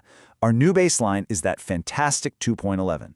By adding a rule to get out of any trade if the 20-day average range blows past $800, we push our gain-to-pain ratio even higher to a final value of 2.44.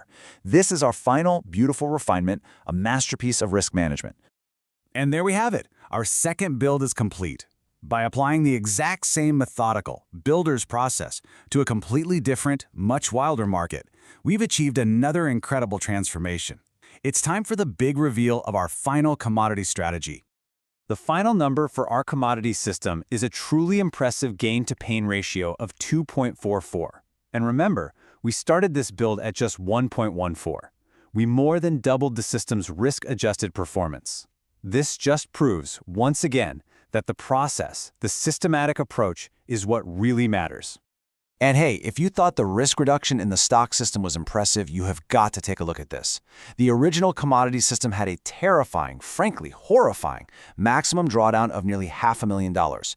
Our final fully filtered system, just over $81,000. That is a staggering 82% reduction in the worst-case scenario pain. This is just a perfect example of how the right filters can tame even the most volatile markets out there. So, we've completed our 2 builds, and honestly, the results really speak for themselves. But more important than any single rule we added, any single filter, is the underlying philosophy, the builder's mindset. Let's just step back for a second and summarize the universal principles we've really learned today. These are the absolute key takeaways from our workshop today. First, you have to use a metric like gain to pain that looks at both risk and reward together. Don't just chase profits, it's a trap. Second, you have to be methodical. Test one variable, one filter at a time. Otherwise, you'll never know what's actually working. Third, and this is a really crucial point, sometimes a filter will actually reduce your total profit, but if it reduces your drawdown by an even greater amount, it is a huge net win. It makes your system better. And finally, the process itself, that disciplined, data-driven approach, is so much more valuable than any single magic filter you could ever find. And you know, that really leads to our final thought here. This whole builder's mindset of defining a clear goal, using a consistent metric, and methodically testing one change at a time, it doesn't just apply to trading. Not at all. It applies to getting in shape, to growing a business, to learning a new skill. So I'll leave you with this question to chew on. What complex problem in your own life could be solved with a more systematic builder's approach? Thanks for joining us for this build today. We'll see you next time.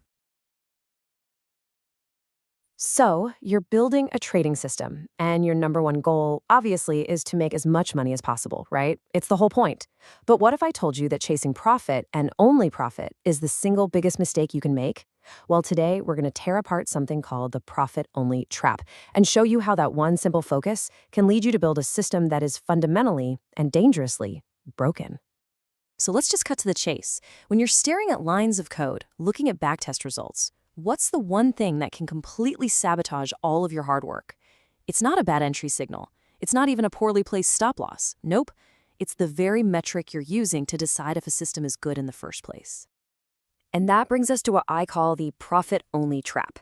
It's this really seductive idea that the system with the biggest profit number at the end is the best one. And it feels right. But it's a trap because it makes you completely blind to the journey, the gut-wrenching financial and, let's be honest, psychological pain you have to go through to get that profit. So here's our game plan. First, we're going to dig into this profit-only trap. Then I'll introduce a much better way to measure performance. After that, we'll put them in the ring for a head-to-head battle in 2 different arenas, stocks and then the much more volatile world of commodities. And finally, we'll deliver the final verdict. All right, let's start by digging into the profit-only trap. You know, aiming for the highest profit seems so logical. It's the most intuitive goal there is. But we're about to see why this way of thinking hides some massive flaws. Flaws that can make a system totally impossible to trade in the real world, with your real money on the line. The problem here really has a few different layers. First, and this is the big one, it completely ignores the pain of drawdowns. those periods where your account balance is just nosediving. This creates systems that look fantastic on paper, but are psychologically impossible to stick with when you're bleeding real cash. It also doesn't measure performance relative to the risk you took. And because of that, you can't really compare different strategies. I mean, how do you fairly compare a stock system to a commodity system if all you're looking at is the final dollar amount? You can't. So if just chasing profit is the wrong way to go, what's the alternative? Well, it's time to introduce our challenger. Instead of just blindly chasing gain, we're going to focus on a balanced, risk-aware approach that prioritizes the one thing that matters more than anything else in trading: survivability. And the difference in philosophy here is just night and day. On one side, you've got the standard profit per trade method. Its only focus is maximizing gain. And its huge blind spot is the risk of those soul-crushing drawdowns. But on the other side, you have our challenger, the gain-to-pain approach. This focuses on the balance between risk and reward. The goal isn't just profit, it's consistent gains with drawdowns you can actually live with. Its strength? Survivability. And the beauty of this metric is its sheer simplicity. The gain-to-pain ratio is just your average profit per year divided by your average maximum drawdown per year. That's it. It gives you a single, powerful number that answers the most important question you can ask. For every dollar of pain I had to stomach, how many dollars of gain did I actually get in return? Okay, theory is great, but let's see how this actually works in the real world. For round one, we're going to build two versions of the exact same stock trading strategy. The only difference, one is going to be optimized for profit per trade, and the other is going to be optimized for our gain-to-pain ratio. Let's see what happens.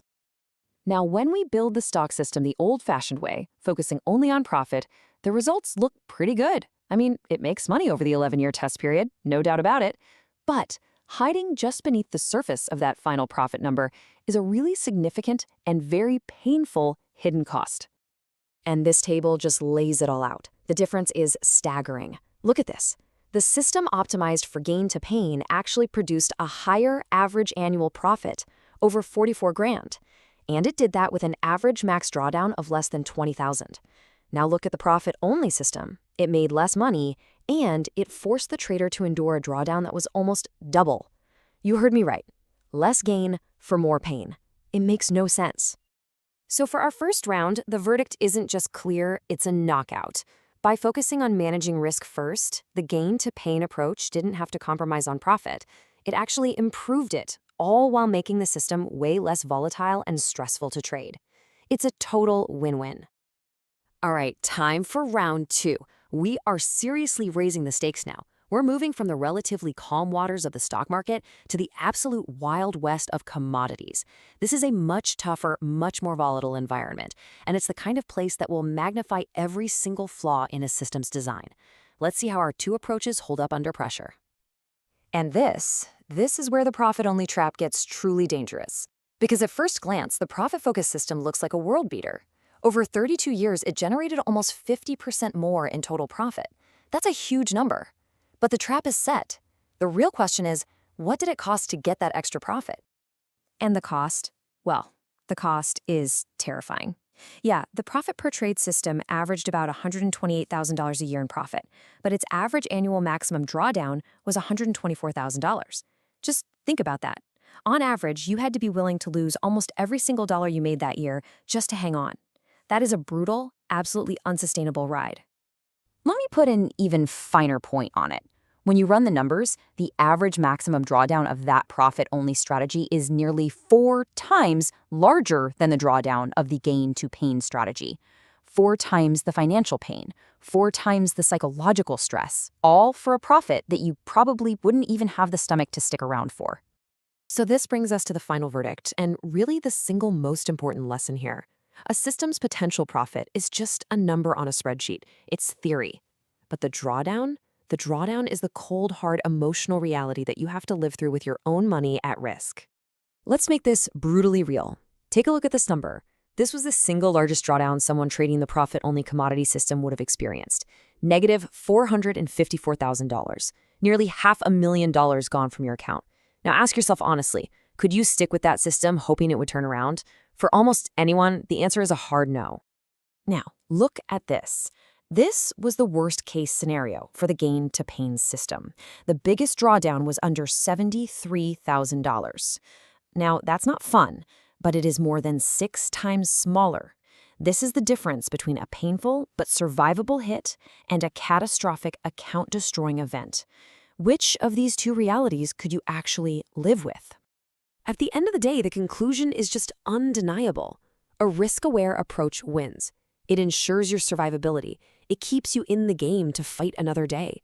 It produces a smoother, more consistent equity curve. It's better suited for today's volatile markets. And most importantly, it creates a system that is actually tradeable, one you can trust and execute with confidence when it's your own money on the line. The author of our source material, Keith Fitschen, really sums it all up perfectly. He says you just have to develop strategies with a metric that includes risk. You know, that's not a friendly suggestion. For anyone serious about trading, that's a non-negotiable rule. So I'll leave you with a final question to think about for your own work. Take a really hard look at how you're measuring success. Are you just chasing the illusion of maximum profit, basically building a system on a foundation of sand? Or are you building something robust, something that's truly designed to last? Because that answer will define your entire trading career. Welcome to The Explainer. Today, we're going to break down a really sophisticated method for looking at market opportunities. It's called bar scoring. And really, it's a powerful way to move past simple, rigid rules and find a much, much deeper layer of insight in all that market data. Okay, so for the longest time, most automated trading has been based on this really simple logic, right? If condition A, B, and C happen, you buy. If they don't, you don't. It's a very black or white, yes or no world. But bar scoring, well, that just completely changes the game by introducing all the shades of gray. It doesn't just give you a simple yes or no. Instead, it grades every single opportunity, kind of like a report card, from A+ to F-, telling you not just if you should act, but how strong that signal really is. So here's our roadmap for today. We're going to start by digging into why those old rigid rules are so flawed. Then we'll introduce bar scoring as the elegant solution and show you how to actually build a smarter system with it. We'll look at some pretty powerful real-world results, and this is important, we're also going to tackle the critical question of curve fitting before we wrap it all up with your key takeaways. All right, let's really get to the heart of the problem here. Why isn't a simple yes or no good enough? Well, the main issue is that these traditional systems, they just can't tell the difference between a good opportunity and a great one. I mean, think about it. Imagine 100 potential trades all meet your criteria. Are they all equally good? A basic system would just say yup, but in reality, some of those are probably marginal at best, while others are absolute golden opportunities. You know, the source material just nails it with this quote from Keith Fitschen. A rigid system might trigger a buy signal, sure, but it has no way of telling you if it's, say, a C- setup that barely scraped by, or a perfect A+ setup where every single star has aligned perfectly. This lack of nuance means a ton of valuable information just gets left on the table. So this brings us right to the solution, bar scoring. Instead of that simple pass/fail grade, we're going to build a really comprehensive grading system.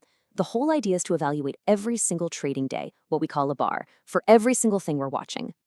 At its core, the concept is actually beautifully simple. For any given day, based on whatever criteria you define, the system calculates an expected profit over a set period in the future. A high score suggests a strong chance of an upward move. A low score might suggest a downward one. It's basically a forecast, a grade for future potential. So how do we actually come up with this score? Well, it's a pretty logical 4-step process. First, you pick a measurement you care about, something like the 14-day RSI indicator. Second, you decide what you're trying to predict, let's say the percentage return over the next 3 days. Third, you go back through years and years of historical data and you sort every single day into different bins based on its RSI value. And finally, and this is the key, you calculate the average 3-day return for all the days that fell into each bin. That average return, that's the score. And this is where the rubber really meets the road. This is the proof of concept with real data. This chart shows the results of doing that exact process on NASDAQ stocks over an 11-year period. Look at the bar on the left. Days with a really low RSI score, well, they ended up having a positive future return on average. Now look at the bar on the right. Days with a super high RSI actually had a negative return. This instantly validates the whole idea. We can assign a meaningful predictive score to a market condition. Okay, so knowing the theory is one thing, but applying it is where the magic really happens. So let's actually walk through building a trading system just to see how this scoring method can dramatically improve performance. To test this out, we're going to start with a pretty common buy the dip strategy. As you can see here, the rule is simple. If a stock's price closes way below its recent average, we buy it and we hold it for 2 days. This is going to be our benchmark, our before picture. Now, over a massive data set, we're talking nearly 600,000 trades, this baseline strategy was profitable. It pulled in an average gain of 0.288% per trade. That's a decent starting point for sure. But the real question is, can we use scoring to pick only the best of these signals and just ignore the rest? Okay, now here is the crucial step. For every single buy the dip signal that our basic rule finds, we're not just going to take it at face value. Instead, we're going to add layers of analysis, scoring it across 5 totally independent criteria, which you can see right here. We'll look at things like recent price weakness, volume, volatility, and even the specific shape of the daily price bar. Each one of these is going to give us a separate score. And this is where it gets really, really powerful, because when you start combining these different scores, you're not just confirming what you might already suspect. You start to uncover these hidden relationships in the data, patterns that would be completely invisible to a simple rule-based system. And this is just a brilliant example of that discovery power. The scoring revealed something totally counterintuitive. I mean, your gut instinct might tell you that a weak stock that's also highly volatile is just a risky bet you should stay away from. But the data showed the exact opposite. This specific combination was an incredibly bullish signal that pointed to huge potential upside. The numbers here are just staggering. When the system isolated the trades that weren't just buy the dip signals, but specifically those that also scored in the top 5% for volatility, the average 2-day gain jumped to a massive 1.768%. Let that sink in for a moment. By adding just one layer of scoring and then filtering for only the best signals, we found opportunities that were more than 6 times as profitable as our simple baseline strategy. This is the power of moving beyond just black and white. And the final results? Well, they really tell the whole story. Remember our baseline strategy? It averaged about 0.29% per trade. The new system, which simply takes the single highest scoring trade it finds each day, more than doubled that performance to nearly 0.74% per trade. The improvement is just undeniable. Now, anytime you have a data-intensive approach like this, you have to be intellectually honest and ask the hard question. Are these results just a little too good to be true? Is this just some fancy way of fitting a model perfectly to past data? And the source material confronts this head-on. The way we built those scoring tables by looking at the entire history to calculate average returns, it means we effectively used information from the future to score trades that happened in the past. And that, my friends, is the very definition of curve fitting. So the real question isn't if it's curve fit, it's by how much. And the author is completely upfront about it. Yes, there is absolutely a degree of curve fitting baked into this process. But instead of just throwing the whole idea out, we can actually run a test to measure the impact of that hindsight bias and see how much the performance drops off in a more realistic, out-of-sample test. And this table shows the results of that exact test. See, the data for the year 2011 was held back. It wasn't used to build the scores. The curve fit strategy is the original system, showing what it would have made in 2011 using its perfect knowledge. The out-of-sample strategy was built only on data through 2010 and then tested on that unseen 2011 data. And yeah, performance did drop from 0.341% down to 0.305%, a dip of about 12%. So yes, there's an effect, but the core principle is still highly profitable and very robust. Okay, so let's bring this all together. What are the key things you should really take away from this deep dive into bar scoring? Here's why this all matters. First, it's about shifting your thinking beyond those simple yes or no rules.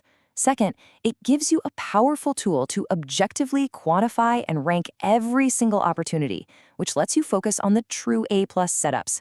Third, by layering different scores, you can uncover those hidden, often counterintuitive profitable patterns. And finally, as we just saw, while it's not perfect, the edge it provides is real and it's robust, even after you account for some curve fitting. And that leaves us with a final thought. This technique is more than just a trading strategy. It's really a framework for thinking.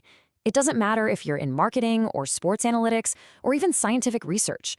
The core idea of scoring potential outcomes based on multiple criteria to uncover hidden patterns, that is a powerful concept. So what could you start scoring today? You know, we've all been there. You're reading a trading book, maybe scrolling through a forum, and you see it. The guru, the expert, making some bold claim. And they'll show you this one, maybe two, absolutely perfect charts where their secret indicator called the top to the exact penny. And it looks like magic, right? It's incredibly convincing. But I've learned over the years that the most expensive lessons, well, they always come from the most beautiful charts. So today, we're going to do something different. We're going to pull back the curtain on all that folklore. We're going to ignore the single perfect example, and instead, we're going to put these ideas to the test against thousands upon thousands of trades to see what the cold, hard data actually has to say. Okay, so here's our game plan. First, we have to talk about this powerful psychological trap called the well-chosen example. Once we get that, we're going to systematically take apart 4 classic pieces of market wisdom: the promise of divergence signals, the supposed edge in trading price gaps, the almost mystical belief in Fibonacci numbers, and then we'll see if corporate actions like splits and dividends are hiding a real tradable edge. And you're definitely going to want to stick around for the end, because the real takeaway here isn't about any single myth. It's about a whole new way of thinking that could change how you see the markets for good. The legendary author Jack Schwager he absolutely nailed it right here. He's the one who called it the well-chosen example. And it's this really subtle form of confirmation bias where an author, maybe not even meaning to, finds the handful of times their theory works like a charm. They present it like it's undeniable proof, and they conveniently sweep the dozens or hundreds of times it failed right under the rug.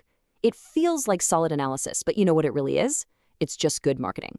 And in the world of trading, buying into that kind of storytelling can be a very, very expensive mistake.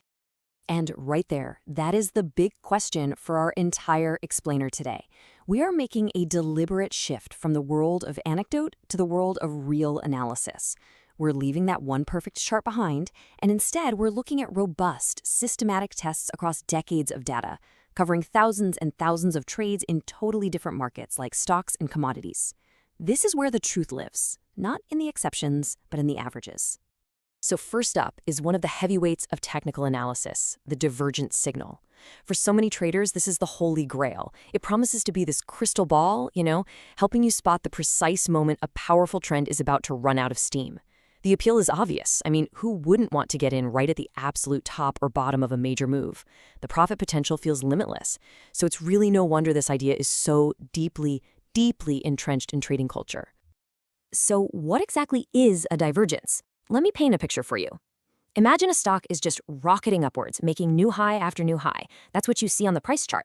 But underneath the surface, a momentum indicator, which is measuring the force behind that move, is actually making a lower high. It's kind of like a sprinter whose legs are still moving fast, but their actual speed is dropping off. They're running out of breath. The theory says this disagreement, this divergence between price and momentum, is a huge red flag, that a reversal is just around the corner. Okay, so let's get right to the data for stocks. This table shows the results of systematically buying on bullish divergences and shorting on bearish ones, tested on NASDAQ 100 stocks over a 12-year period. Now here's what I want you to do. Just look at that last column, profit per trade. What do you see? It's a sea of red. Across every single holding period we look at, the result is negative. Now it's not a catastrophic blow-up, but it's a slow, consistent bleed. This is basically death by 1,000 cuts. For stocks, this revered signal for picking tops and bottoms, well, it just doesn't hold up. But check this out. Here's a fantastic twist and a really important lesson. When the same test was run on commodities, the results were also negative. But then the researchers tried something clever. They thought, what if we do the exact opposite of what the signal says? What if we fade the signal?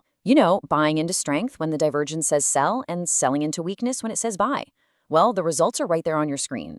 All of a sudden, it becomes a consistently profitable strategy. And look, the longer you hold, the more profitable it gets. This just brilliantly illustrates a crucial point. An idea that fails in one market might actually be a winning strategy in another, if you just have the courage to flip it on its head. Markets really do have different personalities. All right, let's move on to our next piece of market lore, trading price gaps. Now, this is another area where you'll hear completely contradictory advice. You've got one camp that swears by fading the gap, betting that it's going to reverse, and then there's another camp that claims the gap and go is a powerful sign of a breakout. So, what does the data say? Is a price gap an opportunity we should jump on, or is it a trap just waiting to be sprung? First things first, let's make sure we're all on the same page with the terms here. An opening gap is the one you see most often. It's just when today's opening price is higher than all of yesterday's prices, or lower. Simple. But a bar gap? Well, that's a much bigger deal. This is when the entire trading range for today, the high, the low, the whole shebang, is completely outside of yesterday's range. And that little distinction? Well, it turns out to be incredibly important, as we're just about to see. So for stocks, the data tells a really clear story. Just look at the profit per trade. Buying a gap down, which kind of feels like you're buying weakness, was profitable. And the more extreme that gap was, the more profitable it got. But now look at that last line. Buying a gap up, chasing that morning's strength, was a net loser. So the bottom line is that for stocks, gaps generally act as counter-trend, or mean reversion signals. It seems the market tends to overreact to overnight news, and systematically betting against that initial emotional impulse, well, that has historically paid off. But just like with divergences, the story in commodities is a bit more nuanced. Simple opening gaps? Yeah, they act a lot like stocks. That first line shows that shorting an opening gap up yielded a small profit, so another counter-trend signal. But, and this is a big but, look at that second line.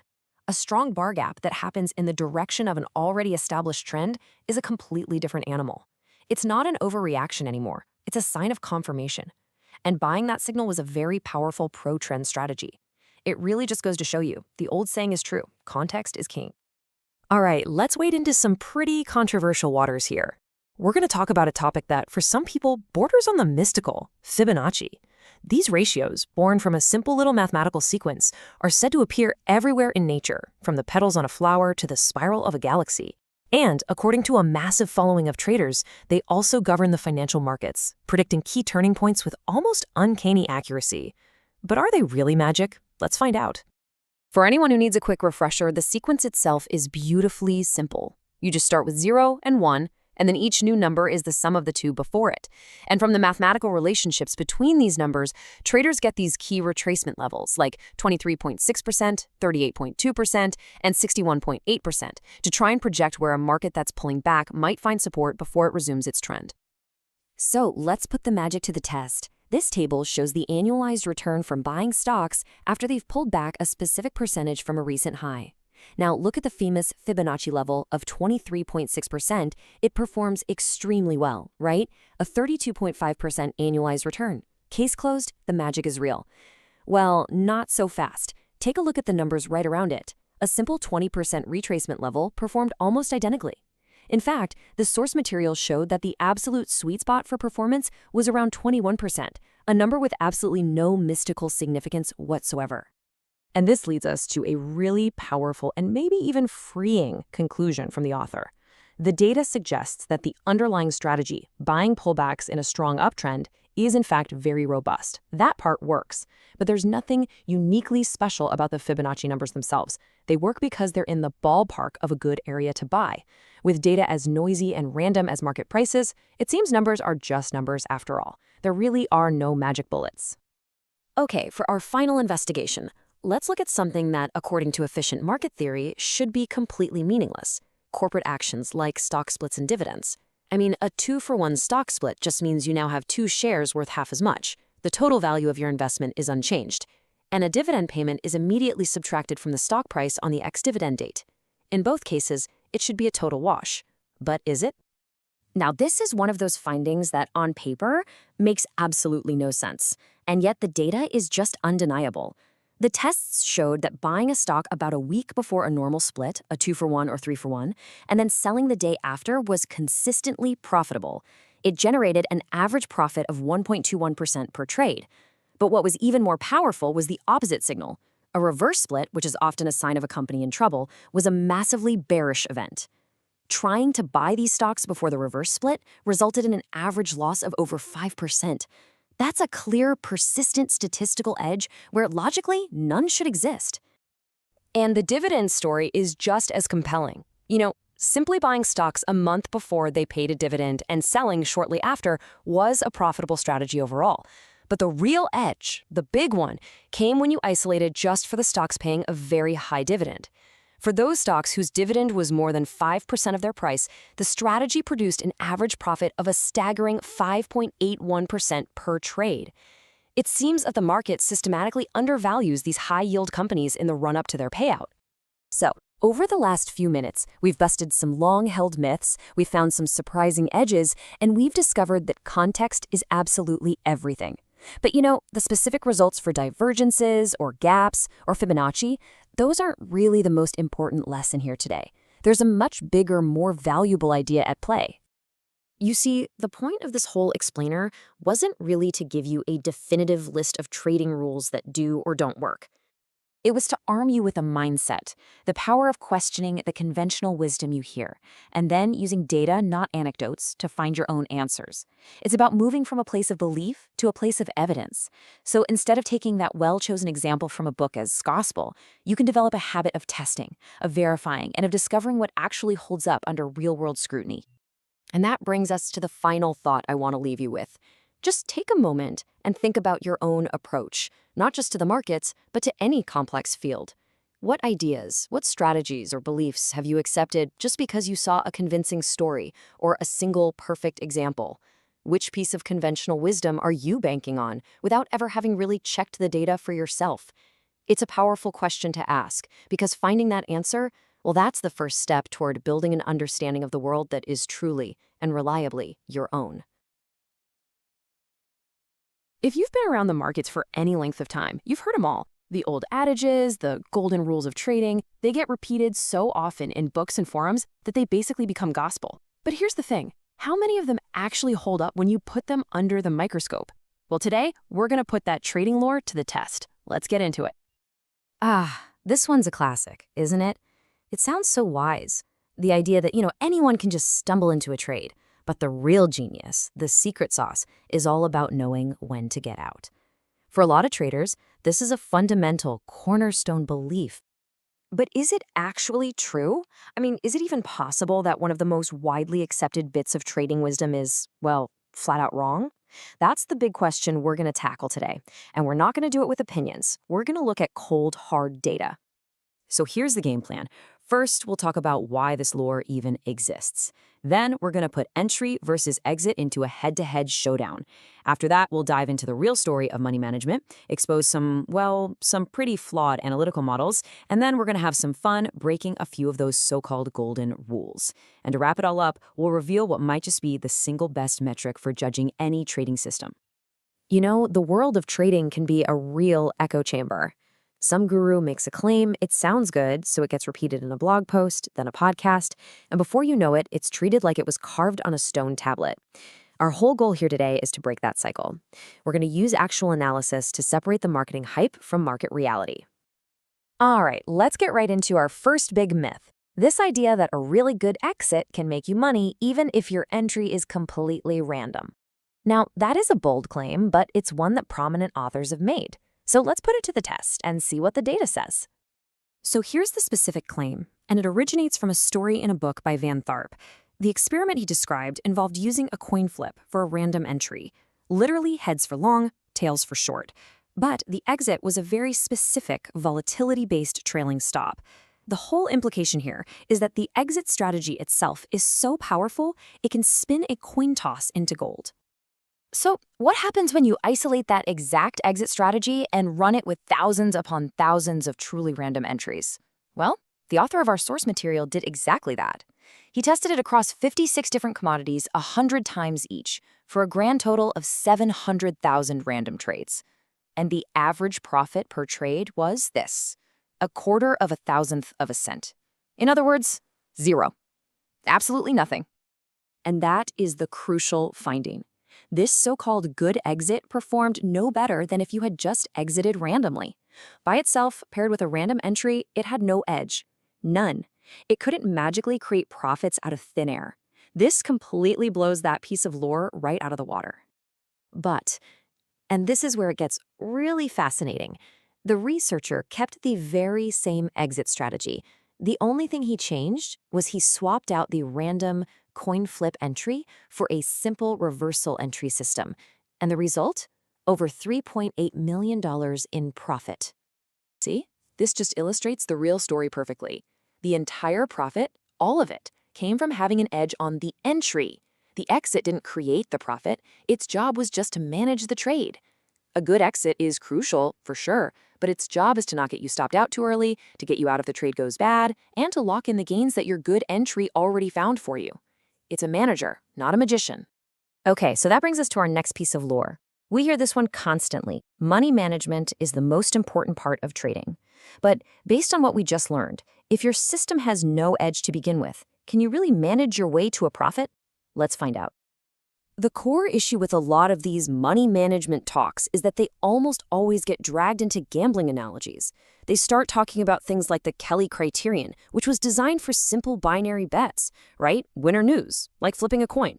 But you can't make a losing system a winner just by betting bigger or smaller. And trading isn't a simple coin flip. It's this whole complex mix of small wins, small losses, big wins, and everything in between. Just take a look at this table. It tells the whole story. Look at the row for risking 2% per trade. You get a very nice 49% return with a totally manageable drawdown of about 12%. Very solid. Now, look at that bottom row. That's the 20% bet size that the Kelly criterion would suggest for this system. The return looks absolutely insane, right? Over 4,800%. But look at the price you pay. An average maximum drawdown of 77.3%. That means you are expected to lose over 3/4 of your account at some point.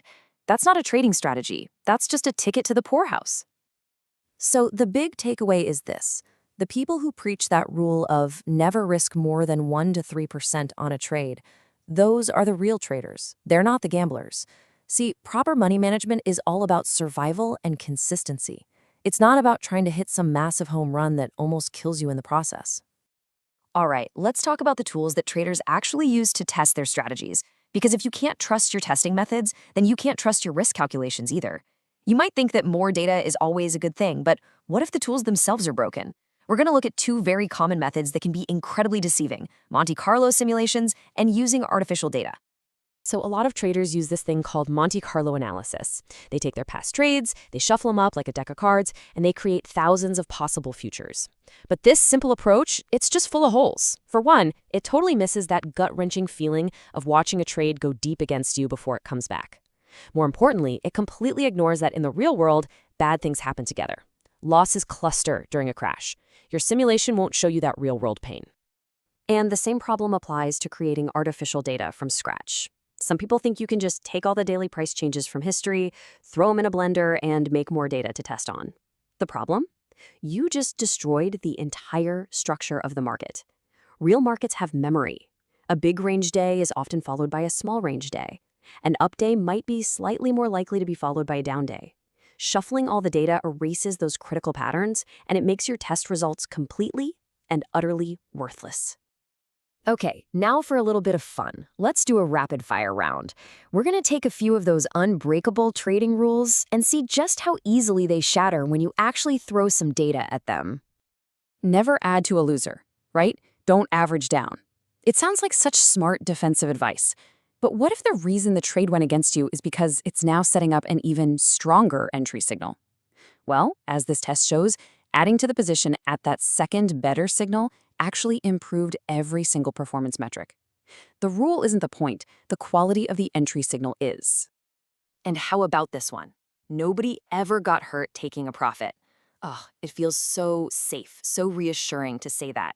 But what the author here argues is that this is usually just a psychological defense. When a trader's in a drawdown, they're scared. The second a trade shows a tiny bit of green, they grab it because they're desperate for a win. But cutting your winners short like that is the fastest way to make sure you stay in that drawdown. The only way out is to let your winners run. So, we've torn down a lot of the old lore. We've questioned exits. We've questioned money management. We've broken golden rules. And that brings us to the final and maybe the most important question of all. With all the crazy statistics out there, what is the best way to evaluate a trading system? We could sit here all day talking about Sharpe ratios, profit factors, Sortino ratios, all these complex numbers. And they're fine, they have their place. But the author of our source material makes this really powerful argument that the single best evaluation tool you have isn't a number at all. It's the equity curve. It's a picture. Because that picture tells you the whole story. Let's just look at these four. Curve 1, that steady upward slope with little dips, that looks like a solid tradable system. Curve 2, with those long, boring, flat periods and then these huge, violent jumps, that would be a psychological nightmare to trade. Curve 3, with those smooth ramps up followed by a catastrophic V-shaped drop, that's a ticking time bomb. It's a system that will absolutely blow up eventually. And Curve 4, that perfect 45-degree line, That's trading nirvana, which means it's almost certainly fake. You see the entire personality of a system right there, in a way that no single number could ever tell you. Look, the main point of all of this is really simple. Don't just blindly accept what you hear. Question everything. Test it. Most of what you'll really learn about the markets will come from challenging that conventional wisdom and finding out the truth for yourself. So, the question I want to leave you with is this. After seeing all this data, what piece of trading lore are you going to question next? Welcome to The Explainer. Today we're going to dive into what I call the hidden half of trading. It's everything that happens after you figured out your perfect entries and exits, and frankly, it's the part that really decides whether you make it or you don't. We are talking about money management. You hear this statistic all the time, right? And it's a brutal one. The easy answer, the one everyone jumps to, is that they just had a bad strategy or they were awful at timing the market. But what if that's not the real story? What if the reason is something else entirely? Because, for so many traders, the fatal mistake isn't in what they trade, but in how much they trade. The real killer is hiding right there in plain sight. It's your position sizing. It's the engine that's either going to drive your account to incredible new heights or, well, run it right off a cliff. So how do we get this right? Well, that's what we're going to do today. We're going to build a complete blueprint. We'll start with the most basic choice every trader has to make. Then we're going to look at 3 famous sizing methods. After that, we'll see why your account size completely changes the game and why you need to measure your performance in a totally different way. And finally, we'll put it all together. Okay, so right out of the gate, every single trader faces a huge decision. And this one choice, it basically sets the entire path for your account's growth. It really boils down to a simple question. Are you playing a game of addition or are you playing a game of multiplication? See, on one side, you've got fixed sizing. This is pretty simple. You trade, let's say, 1 contract or maybe $5,000 worth of a stock on every single signal, no matter what your account balance is doing. Your growth here is linear, just a straight line. But on the other side, you have scaled sizing. This is where your position size gets bigger as your account gets bigger. And this, my friends, is where the magic really happens, because your growth is no longer linear, it becomes exponential. You're not just adding profits anymore, you're compounding them. And the difference is, well, it's huge. Let's just take an example from the source material. Say you start with $50,000 and you make a steady $10,000 a year. With that fixed, non-compounded approach, after 5 years, you're sitting on $100,000. Hey, not bad. But if you scale your size so you're always making that same percentage return, that same exact performance gets you to almost $125,000. That extra $25,000, that's what compounding does for you. Okay, so we know we want that exponential growth. I mean, who wouldn't? But the real question is, how do we get there safely? So let's take a look at 3 of the most famous sizing methods out there. We're going to see what works, what completely breaks down, and what is just plain too dangerous to even think about. First up, we have the legend, optimal FEF. This method became famous back in the 90s, and it's designed for one thing, and one thing only, to grow your money as fast as physically possible. It is pure, unfiltered aggression. In fact, this is the very method Larry Williams used to famously turn $10,000 into over $1 million in a trading competition. So, on paper, it sounds like the Holy Grail. But, and this is a really big but, here's the reality check from the author of our source material. He took a profitable trading system, a good one, and he applied the optimal F model to it, just like the textbook says. The result? The entire strategy went broke. It completely blew up in less than 2 years. So what on earth went wrong? Well, this is where pure math just smacks right into the messy real world. See, Optimal F was designed for gambling. Think of a series of coin flips where one bet ends completely before the next one starts. But trading just doesn't work that way, does it? You can have multiple trades open at the same time, and if 3 or 4 of those start going against you all at once, you're suddenly exposed to a massive amount of risk that the formula just never saw coming, and that leads to absolutely catastrophic account-ending losses. So, if pedal-to-the-metal aggression is a recipe for disaster, what's the answer? Well, it's a method called fixed risk, and the whole idea here is completely different. The goal isn't to be the fastest, it's to be the most consistent. You decide up front, I'm going to risk a fixed percentage of my account, let's say 2%, on every single trade. Then you adjust your position size for each trade based on its specific stop loss to make sure your potential loss is always that same 2%. Now, this is where it gets really fascinating. When we put these methods side by side in a real-world test, the results are just crystal clear. The fixed risk method, it actually produced a way higher average annual return. We're talking over 447% versus 358 for optimal F. It did that with a slightly lower drawdown, but look at that gain to pain ratio. It's just dramatically better. The big takeaway here is that the slower, more controlled approach actually delivered far superior results. It's incredible. And finally, our third method is called fixed ratio. This one, it sounds logical when you first hear it. For every $2,000 of profit you make, you add one more contract to your position size. Simple, right? But it has this hidden, really dangerous flaw. Because you're adding contracts in a straight line while your equity is growing exponentially, you actually end up risking a much, much larger percentage of your account at the very beginning, when your account is smallest and you're the most vulnerable. It front-loads the risk, which is the exact opposite of what you want for survival. So it seems pretty clear that fixed risk is the way to go. But here's the catch, and it's a big one. Your ability to even use this strategy correctly has nothing to do with how smart you are or how good your system is. It depends entirely on one thing, the size of your account. And this is one of the most critical distinctions in all of trading. Now, when I say small account, I'm not just talking about a dollar amount. The technical definition, according to the source material, is any account where you physically cannot risk a small, fixed percentage, like 1 or 2%, on a trade. Why?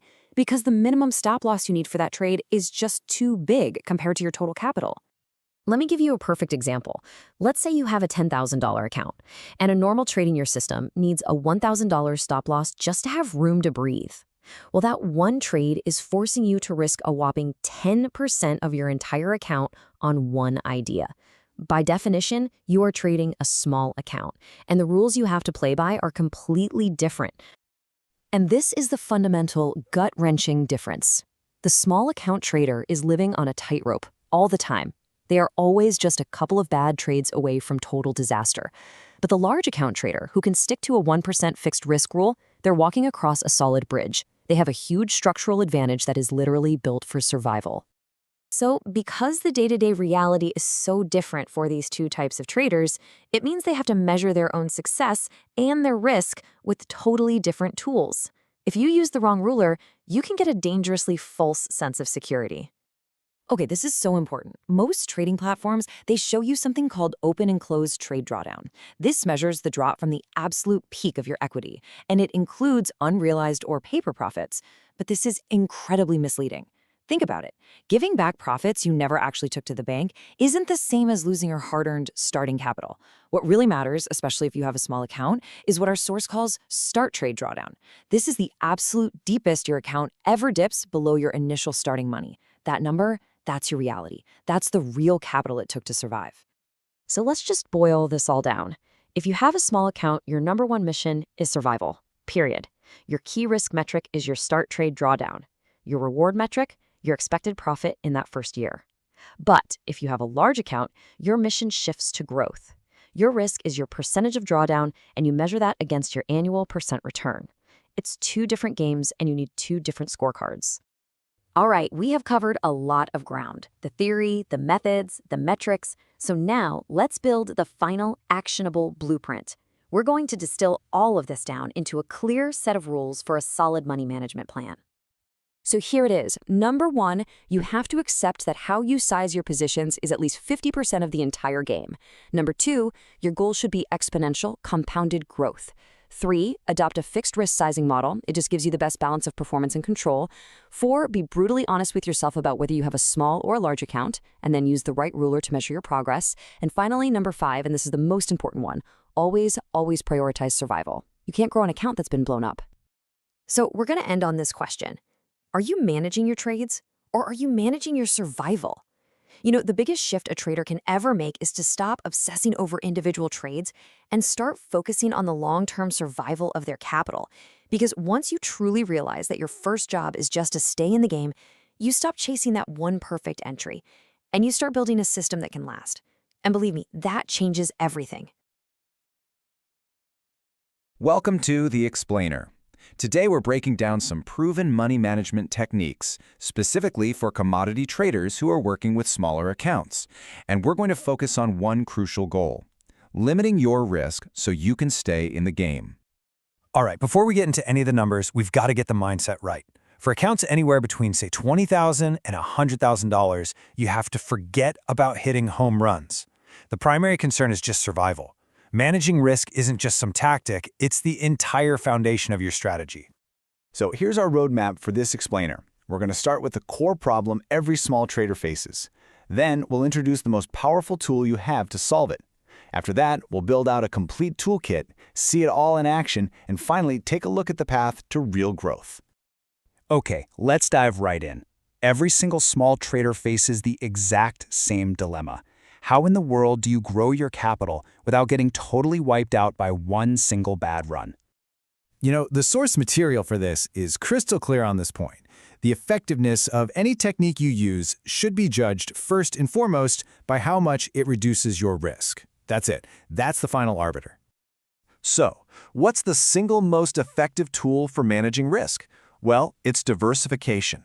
And let's be clear, we're going to look at what the data tells us because this is not just some old saying, it is a data-driven strategy. To prove the point, we're going to compare two portfolios that actually generated pretty much the same total profit over 31 years. The first one is completely concentrated in currencies. The other one is spread out across different independent commodity groups, things like grains, metals, and energies. Okay, now here's where it gets really interesting. This is the impact on risk. While the profits were about the same, these numbers tell a very, very clear story about the drawdowns. And drawdowns are basically the pain a trader would have to stomach to get those returns. And this chart just illustrates the point beautifully. The diversified portfolio's maximum drawdown was about 20% less. That is a massive reduction in risk, and it's achieved just by spreading your trades across different types of commodities. Okay, let's move on. We've established that diversification is the foundation, but we absolutely need more tools to build a really robust system. So now we're going to build out our complete risk management toolkit. Before we see the tools, though, we need to understand how we're going to measure their effectiveness. And the gain-to-pain ratio is our key metric here. It tells us exactly how much reward we're getting for the amount of risk we're taking. Simple as that. And here is the toolkit. I want you to think of these as a series of circuit breakers for your account. Each one is designed to cap your risk at a different level, from an individual trade all the way up to your whole portfolio. Now, this first rule is all about being selective. The data shows that simply by avoiding trades that have a really high initial dollar risk, you can significantly improve your system's efficiency. It's a simple but powerful filter. And the other techniques work in a pretty similar way. They're designed to systematically reduce your total exposure by taking profits or by capping the number of trades you can have open at one time. And what this does is it steadily decreases your average and your maximum drawdowns. So we've got our principles and we've got our tools. Now let's see how to combine them into practical, actionable portfolios for specific account sizes. First up is the starter portfolio. This one's designed specifically for traders who are in that $20,000 to $40,000 range. It uses a very specific set of risk limits. And what you should notice here is how these rules are clearly defined. This removes emotion and guesswork from the whole trading process. Now, the potential reward here is outstanding. We're talking about an average return of 90% in the first year for a $20,000 account. But, and this is a big but, that reward comes with significant risk. And here is the other side of that coin. A trader has to be prepared to endure a potential 60% drawdown, that's $12,000, to achieve those returns.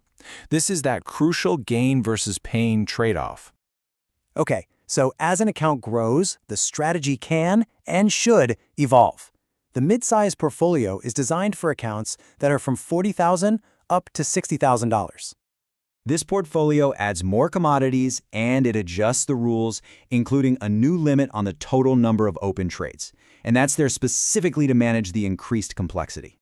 And finally, we have the full-size portfolio. This is for accounts that have successfully grown into that $60,000 to $100,000 range. This portfolio is the most diversified. It trades a much wider basket of commodities and uses what's called the first-in-a-group tactic. This is to further enhance diversification and increase the total number of trades you can take. All right, Let's bring this all together. Probably the most important takeaway from this whole analysis is what happens as your account grows and you move through these different portfolio stages.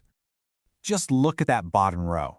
As the portfolios get bigger and more diversified, the gain-to-pain ratio, our measure of efficiency, it consistently improves. So the really crucial point here is that your trading solution actually gets better as you grow. So this leaves us with a final thought. You see, it's not enough to just grow your capital. You have to actively evolve your strategy to manage risk and improve your returns at every single stage of your journey.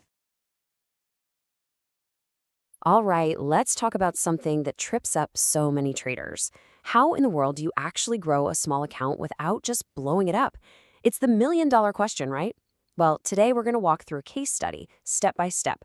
We're not just going to build a trading strategy. More importantly, we're going to see how to manage its risk so you can stay in the game. Let's get right into it. So, here's our roadmap. First, we'll tackle the fundamental problem that every small account faces. Then, we'll measure just how much pain a basic strategy can dish out. After that, we'll introduce a powerful technique called a hedge to protect ourselves. From there, we'll fine-tune that hedge to make it even better.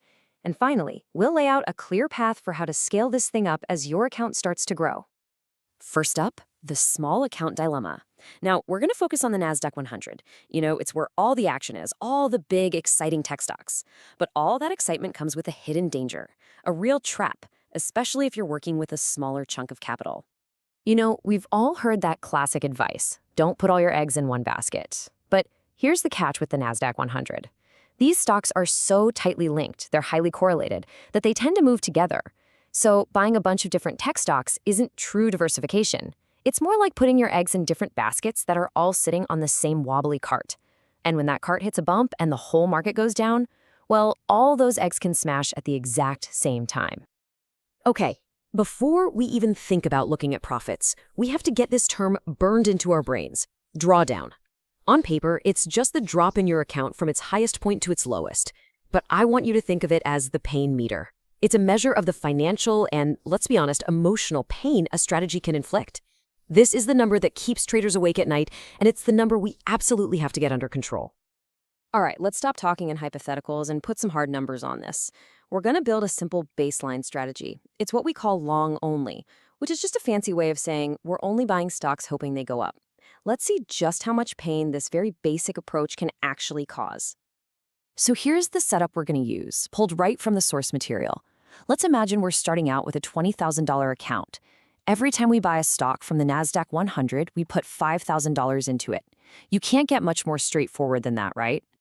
Now this table is interesting. It helps us find the sweet spot for how many stocks we should hold at once. Just draw your eye over to that last column, the gain-to-pain ratio. Think of this as your risk-reward score. How much bang are you getting for your buck, risk-wise? As you go down the column, you see it gets better and better, and then it peaks right here at 1.78 when we hold a maximum of 5 positions. So that's our best option. We'll lock that in as our baseline.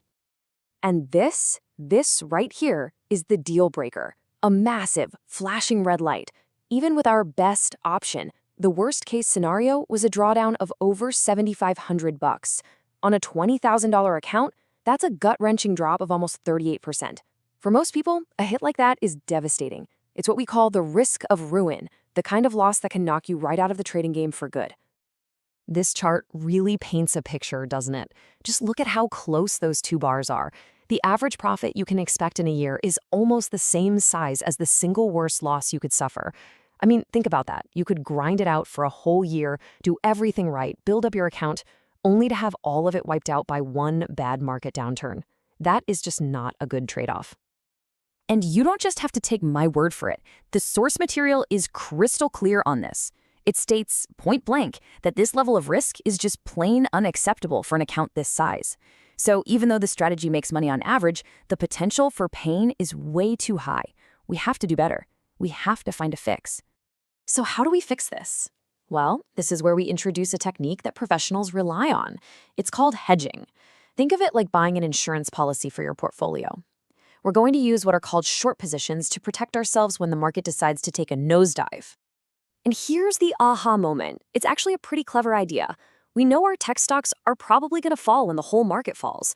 So what if we can make money from the market itself falling? That's exactly what short selling a broad market ETF like the SPY does. You're essentially placing a bet that the market will go down. So when our stocks are losing money, our hedge is designed to make money, acting like a cushion to soften the blow. Okay, let's see what that insurance policy actually does to our numbers. That top row is our old risky baseline. Now, drop your eyes down to the third row. This is our new setup. 5 long stocks, but now with 2 short hedges. Now, yeah, look, our average profit dipped a little, by about $450. But now look at the drawdown columns. Both the average pain and the maximum pain are way lower, and that pushes our gain to pain ratio up to 190. That's a solid improvement. This side-by-side makes the trade-off we just made totally clear. On the left, our old strategy. On the right, our new, hedged one. We gave up a little bit of potential profit, but in exchange, we chopped our maximum potential loss by almost $1,000. We are making a conscious choice to accept a little less gain for a whole lot less pain. And folks, that is the name of the game in risk management. Now, this is a much better solution. We could probably stop here. But what if we could make it even more efficient? What if a small tweak to our hedging rule could give us an even better risk-reward profile? This is where good strategy design becomes great strategy design. So here's the refinement. Here's the thought process. Do we really need that hedge, that insurance policy running all the time? What about those quiet periods where maybe we only have one stock position open, or not at all? Our risk is a lot lower then. So the new rule is this. We only turn on our 2 short hedges when we have 2 or more long trades active. If we have less than that, the hedge just switches off. It's a smarter, more targeted approach. And bam! Check out the result of this simple little rule change. That top row is our always-on hedge.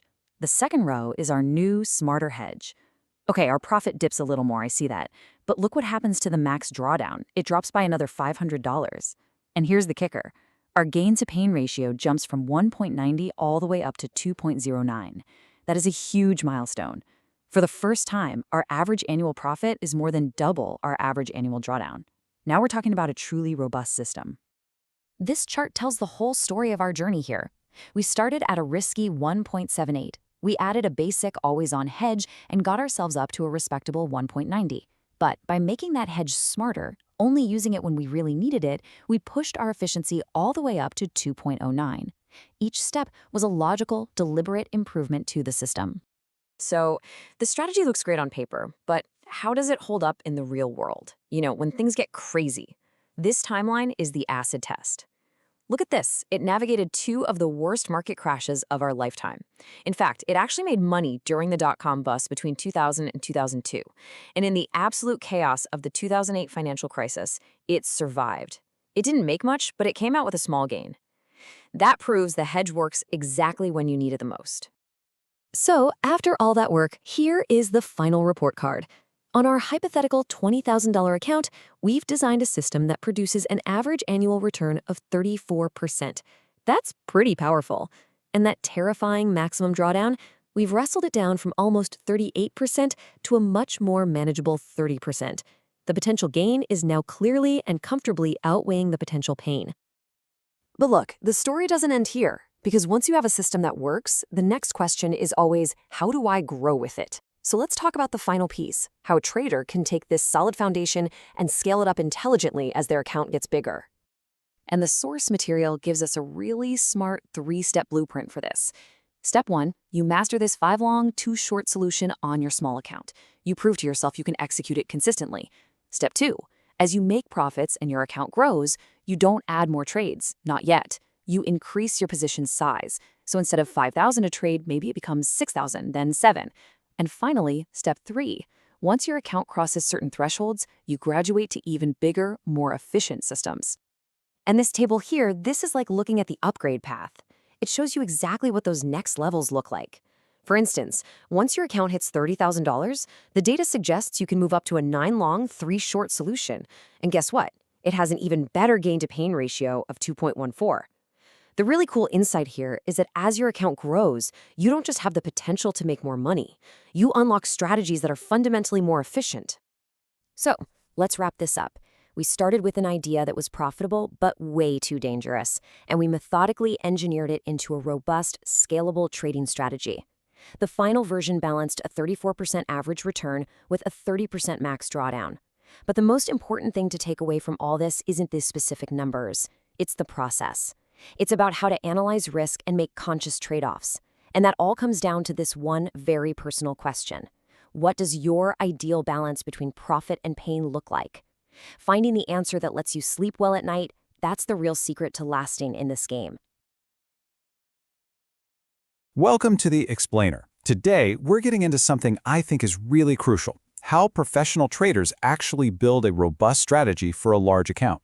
We're going to skip the fluff, move right past the theories, and build a real data-driven framework from the ground up, step by step, that you can actually understand and see how it works. All right, here's our roadmap. We're going to follow a really clear 6-part process. We'll kick things off by understanding the unique advantages of trading a big account. Then we'll build out a core risk model, and after that, we'll start systematically testing and refining our strategy using decades of historical data. Let's get started. So first things first, we have to establish the fundamental difference between trading a small account and a large one. And believe me, understanding this is absolutely key because it changes everything, and I mean everything, about how you approach risk and strategy. You know, with a small account, you're pretty much always backed into a corner. You're forced to take these huge relative risks just to make a trade that feels worthwhile.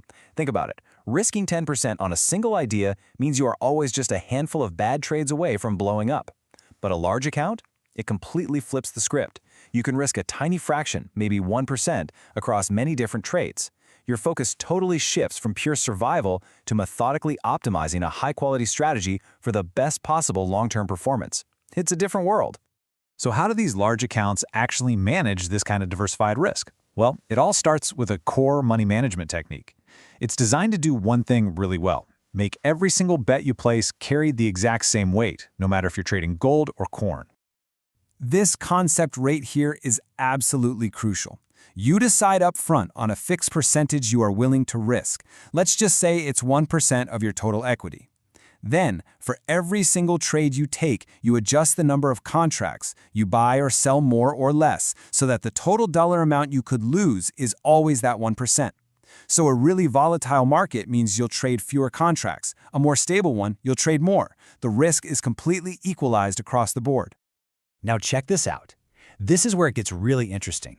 We're looking at a 32-year test here, and I want you to look at that gain-to-pain ratio on the far right. Just think of that as our quality score. The higher the number, the better the strategy's performance is relative to its risk. As you ramp up the percentage risk per trade, sure, the returns and the drawdowns go up. But look closer. The quality score also improves. This shows a really direct trade-off. The more risk a trader can personally stomach, the greater the potential relative reward.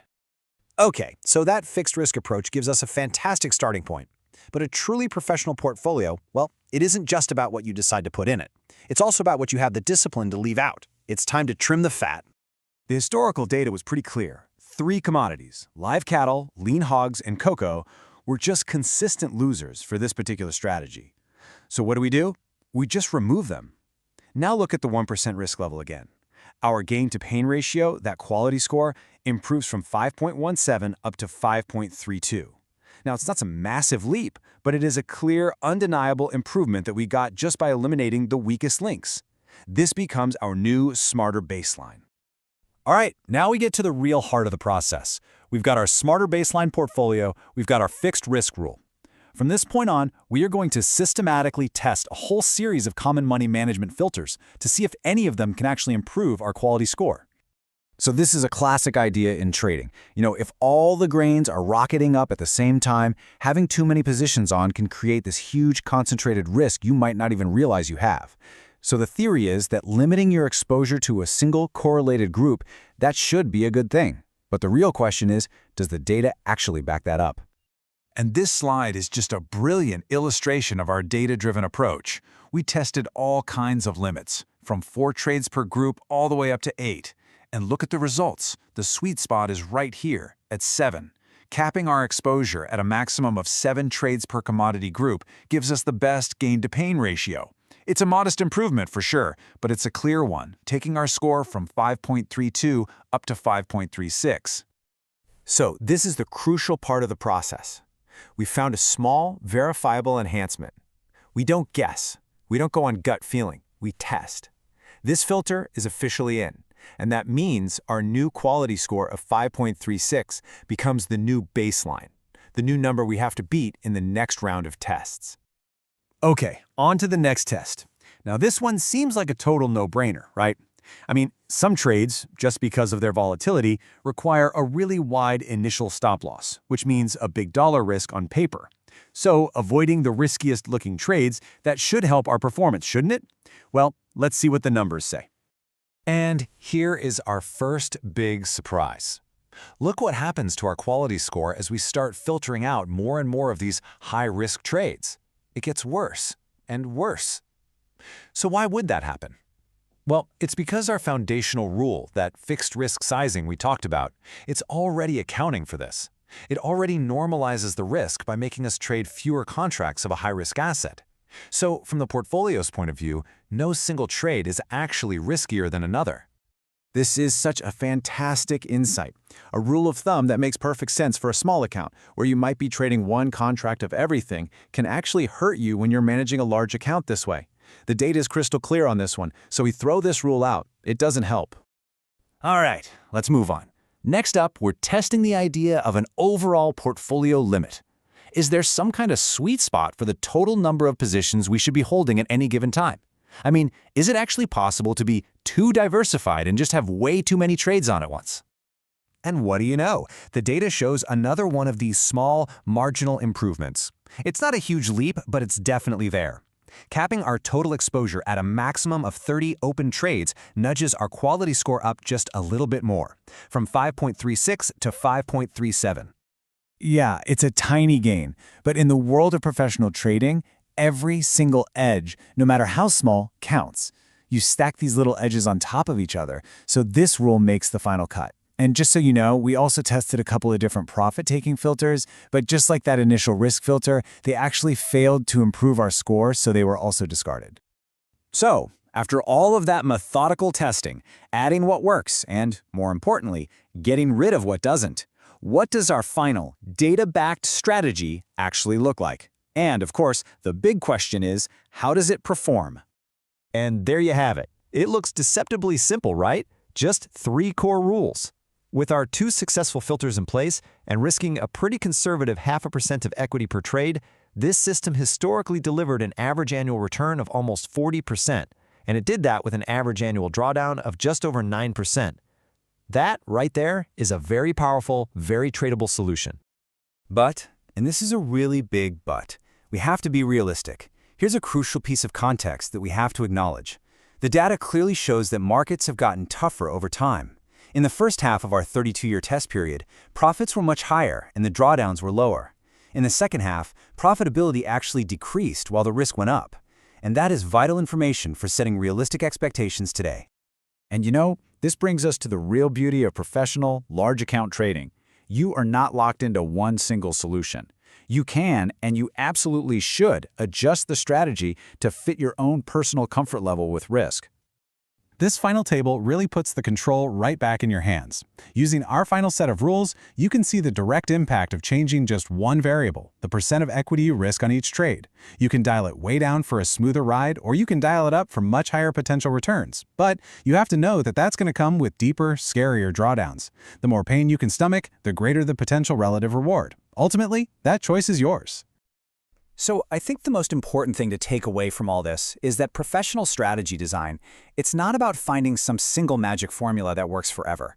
It's about having a rigorous, repeatable process for testing, for refining, and for adapting based on what the data is telling you. The final strategy is the result, sure, but the process is the real secret. Thanks for watching.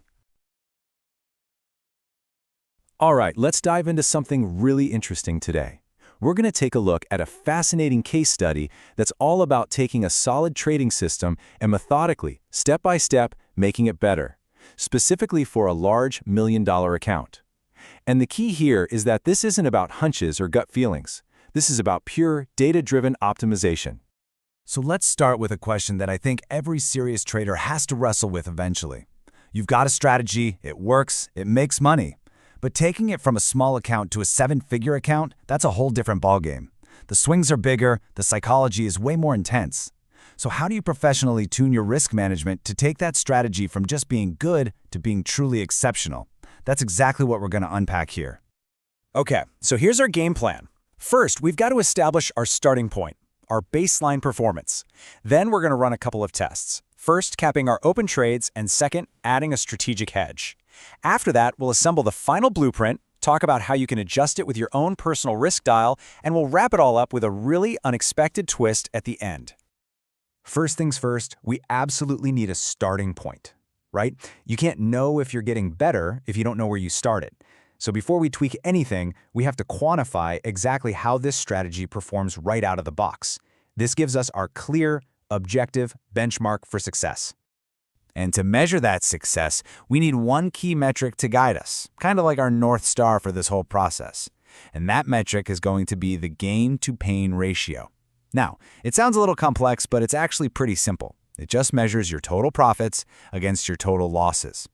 The higher the number, the better it is. It means you're getting more bang for your buck, more reward for the risk you're taking on. This is the number we're going to be trying to improve in all our tests. All right, let's get into the numbers. Have a look at this table. We're going to focus on that middle row, where we risk 1% of the account on every single trade. Now that gives us a really strong average annual return, 45.8%, which is great. But, and this is a big but, it comes with a pretty painful maximum drawdown of 32.4%. That's a serious hit. So when you run the math, you get our gain-to-pain ratio, 2.74. That right there, that's our official baseline. That is the number to beat. Okay, on to our first experiment, capping open trades. And this brings up a really fascinating, kind of counterintuitive question. Can doing less, by actually taking fewer trades on purpose, lead to more, better, more robust performance? Let's find out. So what do we mean by trade capping? It's actually super simple. It's just a rule that says we will not allow new trades to open if we already have a certain number of positions running. If the system gets a new signal, but we're already at our limit, we just pass, we ignore it. It's a straightforward way to put a ceiling on our total portfolio exposure. Now look at this data. Our baseline, where we take every single trade, is at the top with that 2.74 ratio. But watch what happens when we tell the system, hey, no more than 45 trades open at once. The annual return is basically the same. Max drawdown is identical. But look at our gain-to-pain ratio. It creeps up to 280. Now, is that a massive jump? No, but it's a clear, measurable improvement. And here you can see that small but meaningful win. We nudged our key metric from 2.74 up to 2.80. You know, in systematic trading, you're not always looking for these huge home runs when you're optimizing. What you're really looking for are these consistent, small improvements, little edges like this that build a more robust system over time. Every little bit counts. So that's a confirmed success. Our first test worked. Capping trades at 45 is now officially part of our new and improved system. And that means we've just raised the bar for ourselves. Our new baseline gain-to-pain ratio, the number we now have to beat, is 2.80. On to our second test, strategic hedging. This is all about playing defense. So far, we've mostly focused on offense, the rules for getting into trades. Now we're going to see if we can improve performance by adding a protective, defensive layer to the whole portfolio. The idea of position hedging, in this case, is pretty simple. Our system is mostly buying stocks. It's taking long positions. So to hedge that, we're going to simultaneously take a few short positions in a broad market ETF, like the SPY. The theory is that if the whole market takes a nosedive, our short positions will actually make money, and that'll help offset some of the losses from our individual stock picks.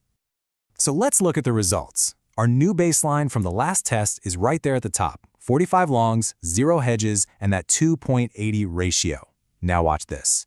Adding just one short hedge bumps the ratio up to 290. But the real sweet spot is with 2 hedges. The annual return stays high at 44.6%, but, and this is huge, the max drawdown drops dramatically, from over 32% all the way down to 27.2%. This one defensive move pushes our gain-to-pain ratio up to 296. And here's the visual payoff, another clear improvement. We started this whole journey at 2.74. We got it to 2.80 with trade capping, and now, by adding 2 simple hedges, we've pushed our key metric all the way to 2.96. This is exactly what a professional optimization process should look like. You stack these small, validated improvements right on top of each other. So we've run our tests, we've found 2 clear wins. Now it's time to put it all together and create our final blueprint, to assemble our new optimized rules into a clear, actionable plan. You know, after all of that data crunching, the final result is just beautifully simple. Our refined money management plan for the stock system comes down to just 2 rules. Step 1, never have more than 45 open trades at one time. Step 2, always hedge those long positions with 2 short SPY positions. That's it. That's our optimized system. But we're not quite done. Even with this optimized blueprint, there's one critical variable left, and that variable is you. It's time to talk about your personal risk dial. Now that we've built this high-performance engine, you still have to decide just how much horsepower you're comfortable with. This table shows our final optimized system and how it performs at different risk levels. If you stick with that 1% risk per trade, you get that amazing 44.6% annual return, but you have to be prepared to endure a nearly 28% drawdown. On the other hand, if you dial it way back to just 0.2% risk per trade, your max drawdown becomes a much easier to swallow 5.1%, but your average return also drops down to 6.3%. The trade-off is crystal clear. And this slide really lays that choice out side by side. You've got the aggressive path on the left. You're shooting for a 44.6% return, but you have to accept that you might see a big chunk of your account disappear temporarily. On the right, you have the conservative path. You're prioritizing keeping your capital safe with just a 5% max drawdown, but you have to accept a much lower average return. The math is objective, but the decision, well, that's deeply personal. Which one of these lets you sleep at night? And that leads us to this quote, which I think is just perfect. There is no right choice, only what's right for you. And that really is the essence of professional money management, isn't it? It's all about finding that sweet spot where a statistically sound strategy meets your own individual psychology and risk tolerance. But just when we think we've landed on our final, polished system, there's an unexpected twist. It's one last piece of data that puts everything we've just done into a much bigger context, and it forces us to ask, is our optimized system really the best one out there? Now take a look at this. On the left, we have our stock strategy, but we've dialed back the risks so that it produces about a 20% drawdown. At that level, its gain to pain is 2.61. Pretty respectable. Now look to the right. This is a completely different system, a trend-following strategy that trades commodities. At a similar level of risk, that same 20% drawdown, it produces a gain-to-pain ratio of 4.37. I mean, that's a massive difference. It's not even in the same league. Let's just put that number on its own to really let it sink in. The commodity strategy has a 65% advantage in its gain-to-pain ratio. So after all our meticulous work, all our careful optimization to improve our stock system, we discover that another, totally different system is just fundamentally better, at least by the metric we chose to measure success. And this leaves us with a final, really provocative question that all serious portfolio managers have to think about. Does this mean we should just toss out the stock strategy we worked so hard to improve? Or is the real secret to long-term returns not about finding the single best system, but about intelligently combining different strategies that don't move in lockstep with each other? Now that's a powerful thought and a great reminder that in the markets, the quest for optimization, it's never really over. Welcome to The Explainer. You know, if you're a serious trader, you know that gut-wrenching feeling of a deep drawdown, even when you have a profitable system. Today, we're going to dive into a really powerful way to smooth out that ride. We're going to see how combining 2 good strategies doesn't just add them up. It can create something so much better, proving that in trading, 1 + 1 can sometimes actually equal 3. So, here's how we're going to break it down. We'll start by looking at 2 standalone strategies, one for stocks, one for commodities, and really see their strengths and, well, their weaknesses. Then, the real fun begins. We'll combine them. We're going to analyze the results, which are pretty surprising, see if we can tweak the balance for even better performance, and then wrap it all up with a key takeaway you can start thinking about for your own trading. All right, let's meet our two contenders. In one corner, we have a strategy that trades stocks, and in the other, a totally different system that trades commodities. Now, both make money over the long haul, but it's how they make that money, and maybe more importantly, the pain they dish out along the way, that's where things get really, really interesting. Okay, so you look at these numbers, and at first glance, they look great. The stock strategy is pulling in 23.5% a year. The commodity one is even better at 26.6%. Those are fantastic returns. But, and this is the big but, then you see the cost. Look at the max drawdown. That's the biggest hit your account would have taken from a peak. For the stocks, you'd have been down over 16%, and for commodities, almost 22%. That is a painful, confidence-shattering ride, no matter how much money you make in the end. So this is the classic dilemma, right? You've got two profitable systems, but they are both incredibly bumpy rides. And that leads to a really powerful question. What if we don't have to choose one over the other? What if we could actually trade them together? Could we maybe use one to cancel out the rough patches of the other and create a trading experience that's not just profitable, but, actually livable? So, how do we actually test this idea? I mean, we can't just throw them in a blender and hit puree. To get a real, honest answer, we need to set up a fair, logical experiment. We need a true apples-to-apples comparison. We're going to use the simplest method out there, what the source material calls combined equity. And it's pretty much exactly what it sounds like. Both strategies are going to trade signals from one single account. All the capital is in one big pot, working together. Nice and simple. But hold on, there is a huge trap here. If we just take both systems and trade them at full strength from that one account, we've basically doubled our risk. The comparison becomes totally meaningless. It's not apples to apples anymore. It's more like apples to a hand grenade, and just as likely to blow up in your face. So, here's the fix, and this is really the key to the whole experiment. To keep things fair, we have to make sure the total risk is the same, and we do that by cutting the position size, that fixed risk percentage, for each strategy in half. That way, the combined portfolio is taking on the exact same amount of total risk as the individual systems were. Now we have a level playing field. Let's see what happened. Okay, the stage is set. We've got our two strategies, we've pooled their equity, and we've normalized the risk for a fair fight. It is time for the big reveal. So what happens when these two start working as a team? Wow, okay, this is pretty incredible. Let's just focus on that bottom row, the combined system. The annual return is 25.5%, which is a nice predictable average of the two. No surprise there. But look at the next column, the maximum drawdown. It didn't average out. It got slashed to just 8.6%. And that right there is what causes the gain-to-pain ratio to absolutely explode, going from the mid-2s all the way up to 4.25. And this chart just shows that jump visually. I mean, look at that. The individual systems gave you about $2.50 in return for every $1 you lost during their absolute worst period. But the combined system? It gives you an incredible $4.25 for every dollar of pain. You are getting so much more reward for the risk you're taking. This is just a monumental jump in efficiency. This number, 8.6%. This is the whole story right here. Let that sink in for a second. We combined two systems, one with a 16% drawdown and another with a nearly 22% drawdown, and the result was a portfolio whose worst slump was less than 9%. The return stayed high, but the pain, the emotional damage, was cut by more than half. For any trader, that is an absolute game changer for your account and, frankly, for your sanity. A gain-to-pain ratio of 4.25 is fantastic. We could just pack it up and go home happy. But a good system developer never stops asking, can we do better? That 50-50 split was just our first guess. Is it really the perfect mix? Let's see if we can find an even better balance. So our first test just assumed a simple 50-50 split. But is that really the best we can do? You have to wonder, what if a slightly different allocation could squeeze out just a little more performance? So, we ran the numbers on a few different mixes.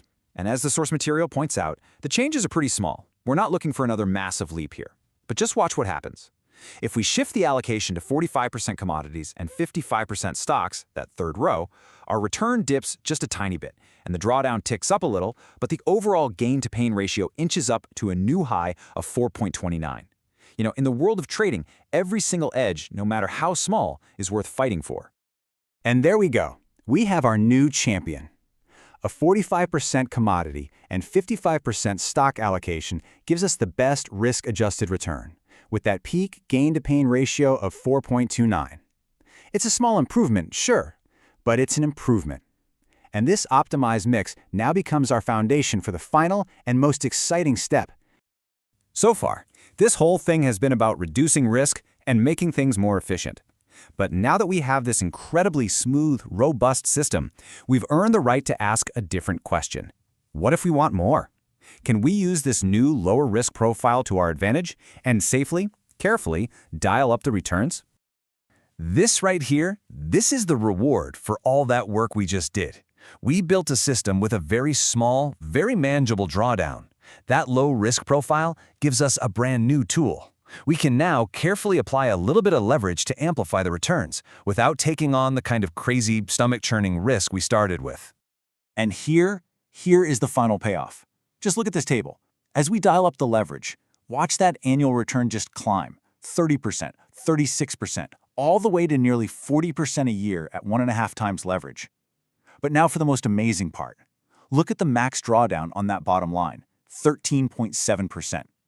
Let's just be really clear about this. We are now making a nearly 40% annual return, with a maximum drawdown that is still lower than the original stock strategy had all by itself. More return for less risk. That's the power of diversification.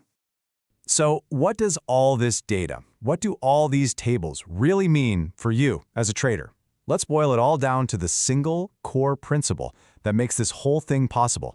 The key takeaway is this: smart diversification is not really about adding returns, it's about subtracting risk.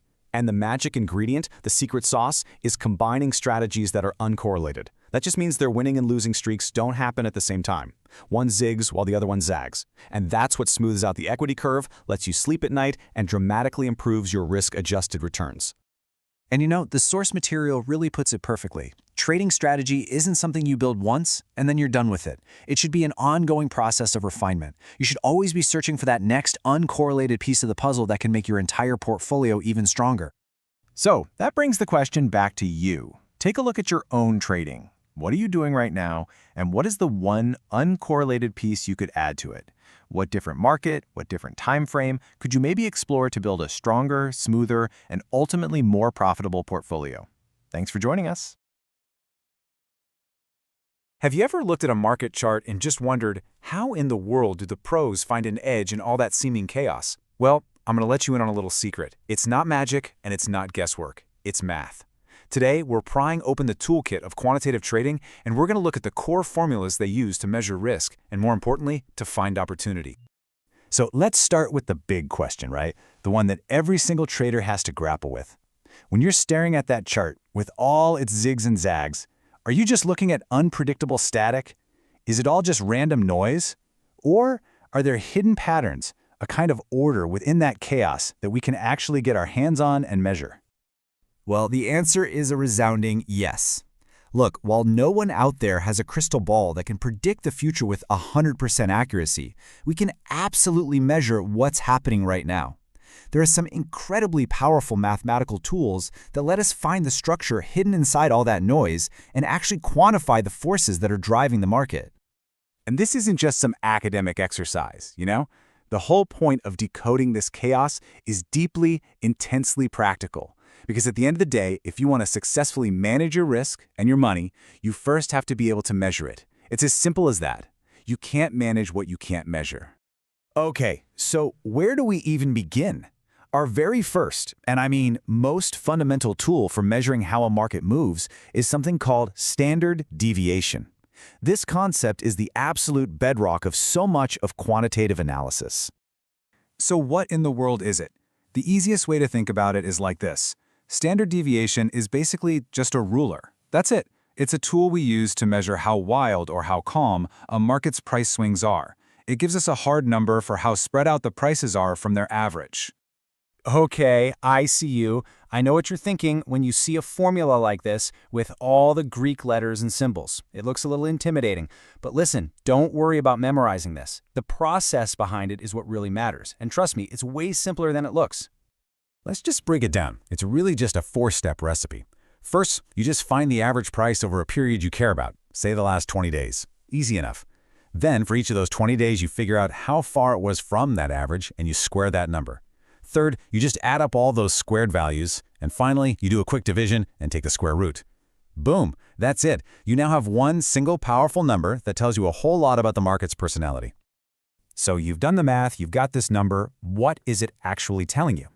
Well, if that number is small, it's telling you that the market is quiet, it's calm. Prices aren't straying very far from their average. But if that number is big, it's a signal that you're in a wild, high volatility environment where prices are making huge, energetic swings all over the place. Now this is where it gets really interesting. We can take that one number and start using it to think about probabilities. If we make a reasonable assumption that price changes are, somewhat normally distributed, think of a classic bell curve, then standard deviation suddenly becomes this incredible tool for mapping out what's likely to happen next. This brings us right to the famous 68-95-99.7 rule. You've probably heard of it. Think of it as a statistical map of market behavior. It tells us that about 68% of all price action is going to stay within one standard deviation, what traders call 1 sigma, of the average. Roughly 95% of all the moves will stay within 2 sigmas, and pretty much all of them, 99.7%, will happen within 3. This gives you a clear, powerful probabilistic framework for what to expect. Okay, let's take this a step further, because it's so important to understand that not all ways of measuring volatility are created equal. Some of them tell you a much, much richer story than others, and for a trader, that difference is absolutely critical. So let's compare two common methods. On one hand, you have average range. It just measures the distance from the high to the low each day. It tells you if the day was choppy, sure, but it's completely blind to the overall trend. Standard deviation, though, is different. Because it's anchored to that moving average price, it is inherently directional. It can actually see when prices are consistently moving away from that average, which is another way of saying it can see a trend. Let's run a little thought experiment to make this crystal clear. Picture two totally different markets in your head. The first one is in a powerful, steady, grinding uptrend. The second market is going absolutely nowhere. It's just bouncing violently up and down in a sideways channel. Now here is the absolute kicker. Both of those markets could have the exact same average range. Why? Because the daily high to low chop is identical. But, and this is the whole point, the standard deviation for the trending market will be way, way higher. And that's the key takeaway here. Standard deviation sees the real volatility, the directional move that average range is completely blind to.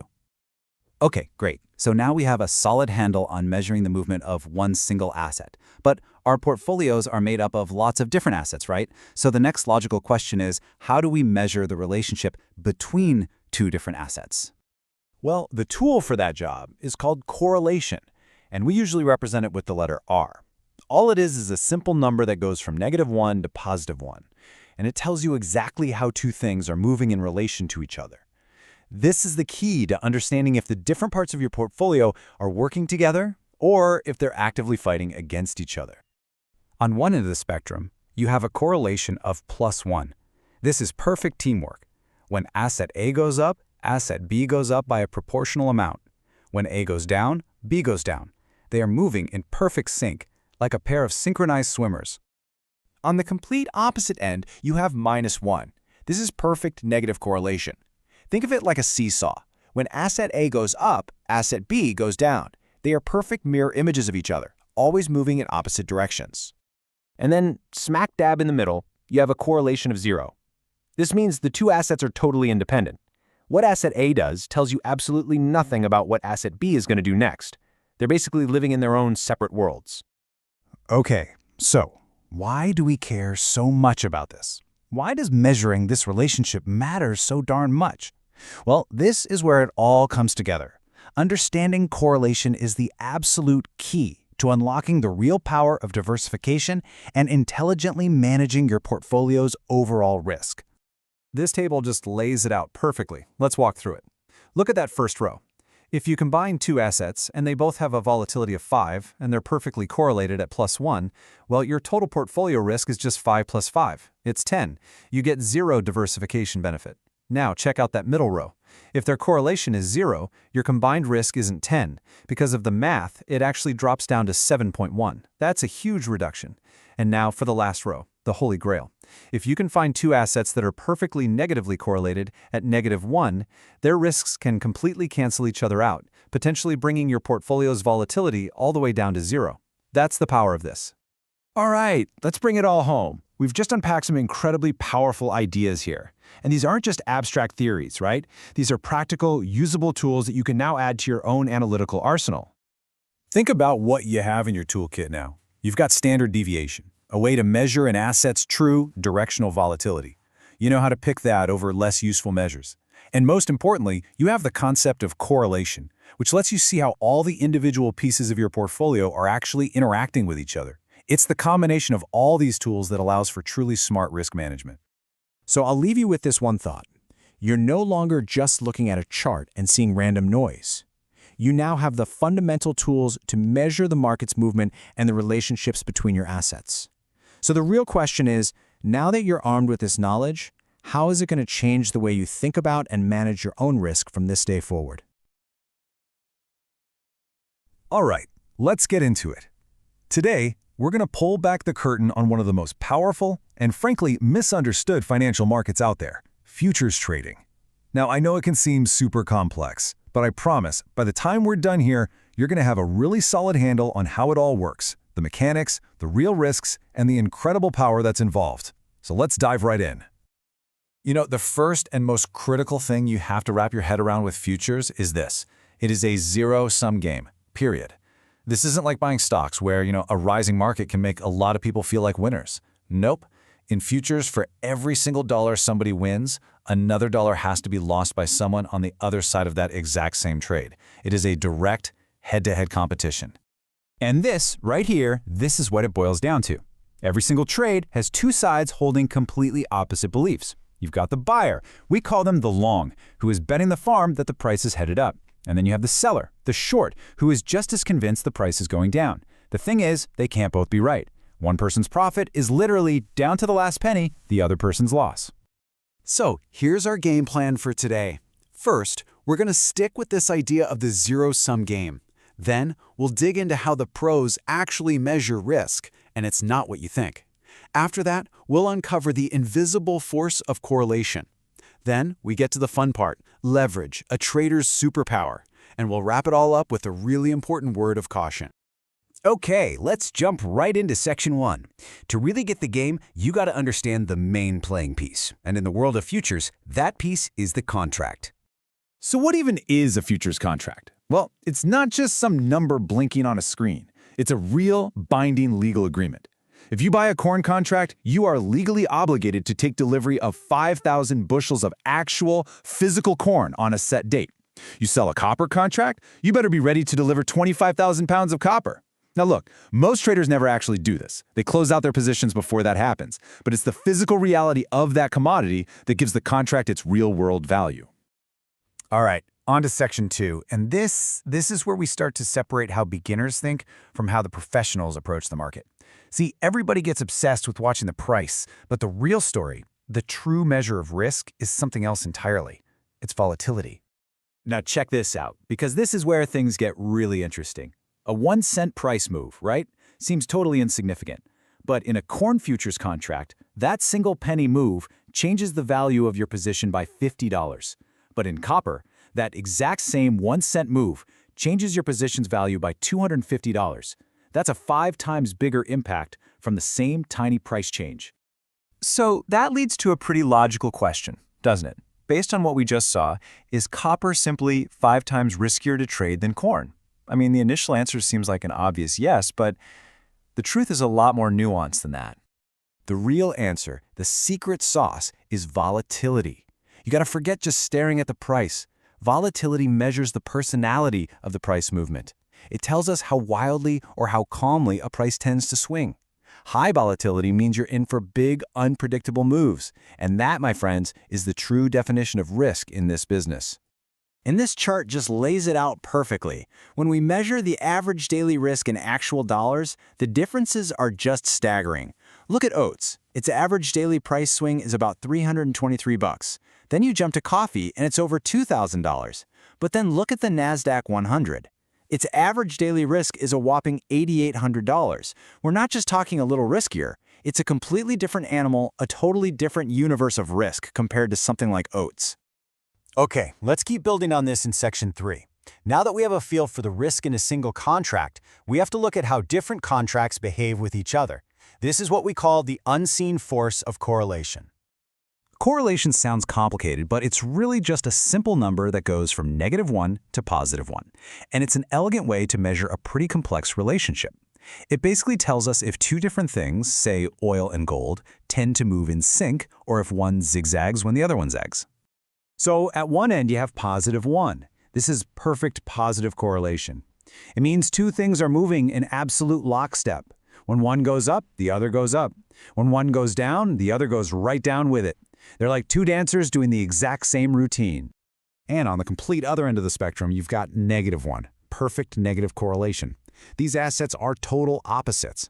Every single time one zigs, the other one zags, without fail. They're like a perfect mirror image of each other's moves. So in the real world, of course, perfect correlations almost never happen. So traders need a practical rule of thumb. Generally, a value of +0.40 is considered the point where that relationship becomes significant. If two things have a correlation above that number, you can pretty much bet they'll often move in the same direction. Now take a look at this real-world example. It's pretty amazing. The correlation between the euro and the US dollar index is -0.97. I mean, that is ridiculously close to a perfect negative relationship. For all practical purposes, if you see the euro getting stronger, you can be almost certain the dollar index is getting weaker. They are on opposite ends of the same seesaw. So why does any of this matter? Well, it matters a lot. If you only trade things that are highly correlated, let's say you're only trading different stock market indexes, then a bad day for one is going to be a bad day for all of them. It's like dominoes. Your losses just compound, and you're staring at a huge simultaneous loss across your whole portfolio. The smart move is to trade things that are uncorrelated. That way, a bad day in, say, crude oil might be offset by a great day in coffee, which helps balance out your risk. Which brings us to Section 4. And this is probably the most defining and the most dangerous feature of futures trading, leverage. I call it a superpower because it can do absolutely incredible things, but just like any superpower, if you don't respect it, it can be unbelievably destructive. It amplifies everything. Just to put this power into perspective, let's compare it to the stock market. With stocks, you typically get maybe 2-to-1 leverage. So $1,000 in your account lets you control $2,000 worth of stock. Okay, now in futures, that same $1,000 might be enough margin to let you control 2 corn contracts worth, say, $30,000. The amount of capital you can control for the money you put up, well, it's not even in the same ballpark. It's a whole different sport. So let's just walk through what this looks like on a winning trade. You start with $1,000 in your account. You use that to control 2 corn contracts.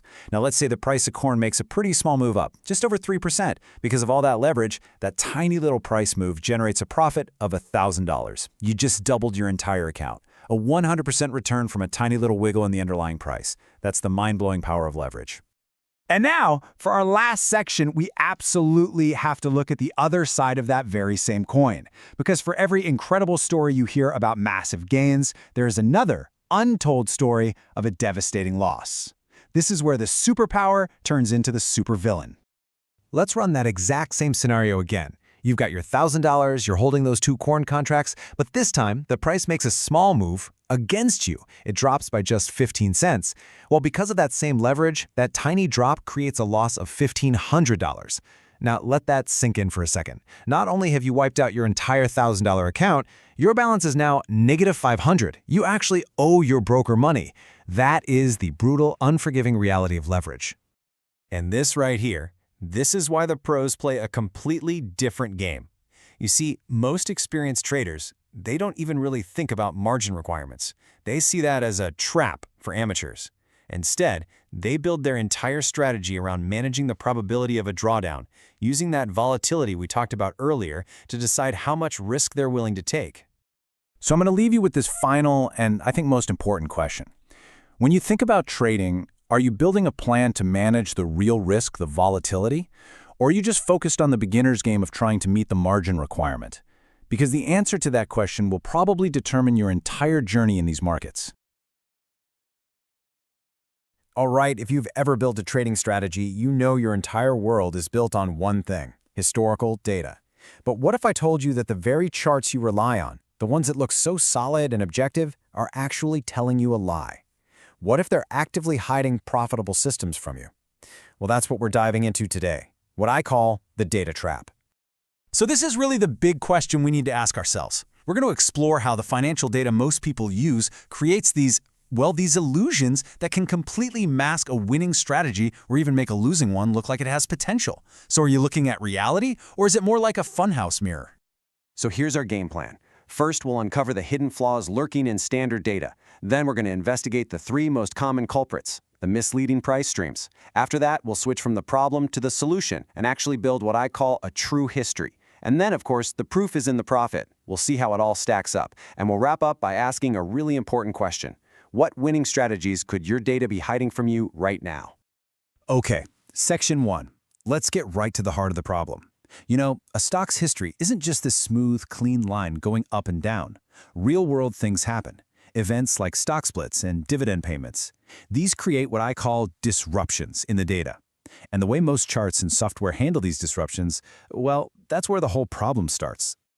Think about it like this. It's like building a house. Your data is the foundation. And if that foundation is cracked, it doesn't matter how brilliant your architecture is, your trading strategy. The whole thing is unstable. These data disruptions, they're the cracks in the very foundation of our analysis. So, let's put on our detective hats for a minute and look at the 3 usual suspects, the kinds of data that most vendors give you. You've got actual price data, split-adjusted data, and dividend-adjusted data. Now, each one of these tries to tell the story of a stock's past, but as we're about to see, each one has its own unique way of, let's just say, bending the truth. First up, we have actual price data. And on the surface, this seems like the most honest way to do it, right? It's just the raw, unadjusted closing price for each day. Simple. What you see is what the price actually was. It feels pure, straightforward. But that simplicity, that's the trap. Let's look at a classic example. This is IBM way back in May of 1999. They did a pretty standard 2-for-1 stock split. Now look at these prices. On May 26, the stock closes at over $236. The very next day, it's trading at $116. If you just looked at that on a chart, it looks like an absolute disaster. That's a drop of almost 50% overnight. Now imagine your backtest had a trade open across those 2 days. It would register a massive, catastrophic loss. Your system would get penalized for something that looks exactly like a market crash, but it wasn't real. It's a complete data illusion. Because in reality, absolutely no value was lost. An investor just woke up the next day with 2 shares for every one they owned before, with each share being worth half the price. Their total investment value was exactly the same. But the raw data, it doesn't know that. It just sees a price that fell off a cliff. And that huge, completely artificial drop absolutely poisons any backtesting you tried to do. Oh, and it gets so much worse. Actual price data also completely ignores dividends. So a trade in IBM back in 2005 might look like a 40-cent loss according to the chart. But when you factor in the 18-cent dividend that was paid out, the real loss was only 22 cents. Now, that might not sound like a big deal, but you compound that over decades, it's huge. For IBM between 1980 and 2005, just ignoring the dividends understates the total growth by almost 100%. You're literally missing half the story. So you might be thinking, okay, what about the adjusted data? Well, here's the thing. These attempts to fix the problem just end up creating new ones. Split-adjusted data, it smooths out those cliffs from the splits, but in doing so, it mathematically crushes historical volatility. So a real $15 price swing in the past might get squashed down to look like a $7.50 move. That totally distorts your risk metrics. And dividend-adjusted data, that's even weirder. It subtracts all the historical dividends from past prices, which can lead to just absurd results, like showing a stock that actually traded at over $60 as having a negative price. It's pure mathematical fiction. So the conclusion here is pretty unavoidable. None of these common standard data streams give you an accurate picture of what really happened. The actual price data is messed up by splits and dividends, and the adjusted versions, they're distorted by their own fixes. At the end of the day, they're all fundamentally broken for any kind of serious historical analysis. All right, so if the standard tools are broken, what do? We have to build a better one. And this is where we get to craft the solution. We're going to create something called a continuous contract. The whole goal here is to build a single clean price stream that correctly accounts for all the splits and all the dividends, giving us a true history to test our ideas against. And the process is actually a pretty logical 4-step algorithm. First, we figure out a multiplier that lets us seamlessly stitch the data together across every single stock split. Second, we have to account for the running total, the cumulative value of all the dividends paid out over the years. Third, we take both of those factors and we construct a totally new back-adjusted price history. And the final step, which is really crucial, is to keep the actual closing price right alongside it, so we never lose our connection back to what really happened on any given day. And here is what you get when you run that process for IBM. Now notice on the most recent date, March 14, 2005, our new price and the actual price are identical, 93.04. That's by design. But now look all the way back to 1980. Our new, back-adjusted price is this huge negative number. Now, I know that looks weird, but the absolute number itself doesn't matter. What matters is the change between any 2 points in time. The change in this new price stream from 1980 to 2005 perfectly captures the total growth. That's the price appreciation plus every single dividend paid along the way. This finally represents the true total return. So, we've gone to all this trouble to build our supposedly superior data. But now it's time for the moment of truth. Does any of this actually make a difference when the rubber meets the road? We're going to take a simple trading strategy and run it on all 4 data streams, the 3 flawed ones, and our new continuous contract. The system itself is a very straightforward trend-following strategy. The basic idea is to buy on dips below a short-term moving average and then exit when the trend seems to be resuming. The stops and profit targets are based on simple percentages, so the rules are 100% mechanical. There's no guesswork. And this is the important part. The strategy's logic, the rules, they will not change at all. The only thing we're changing in this test is the historical data we feed into the system. And the results are just staggering. I mean, really. Using our correctly built continuous contract, the strategy is a solid winner. It nets over 195 points of profit.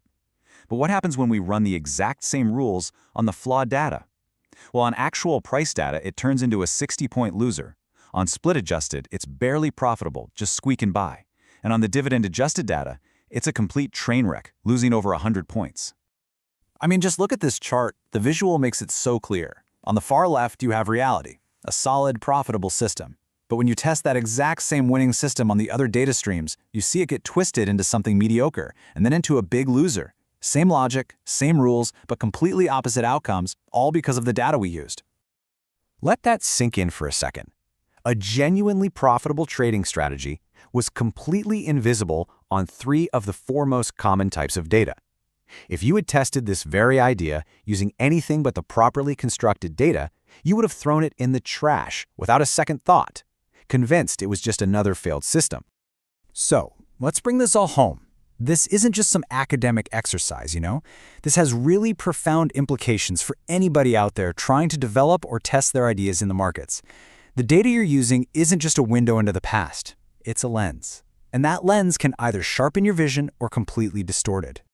The person who originally wrote about this posed this exact question, and it's a powerful one. It really makes you wonder, doesn't it?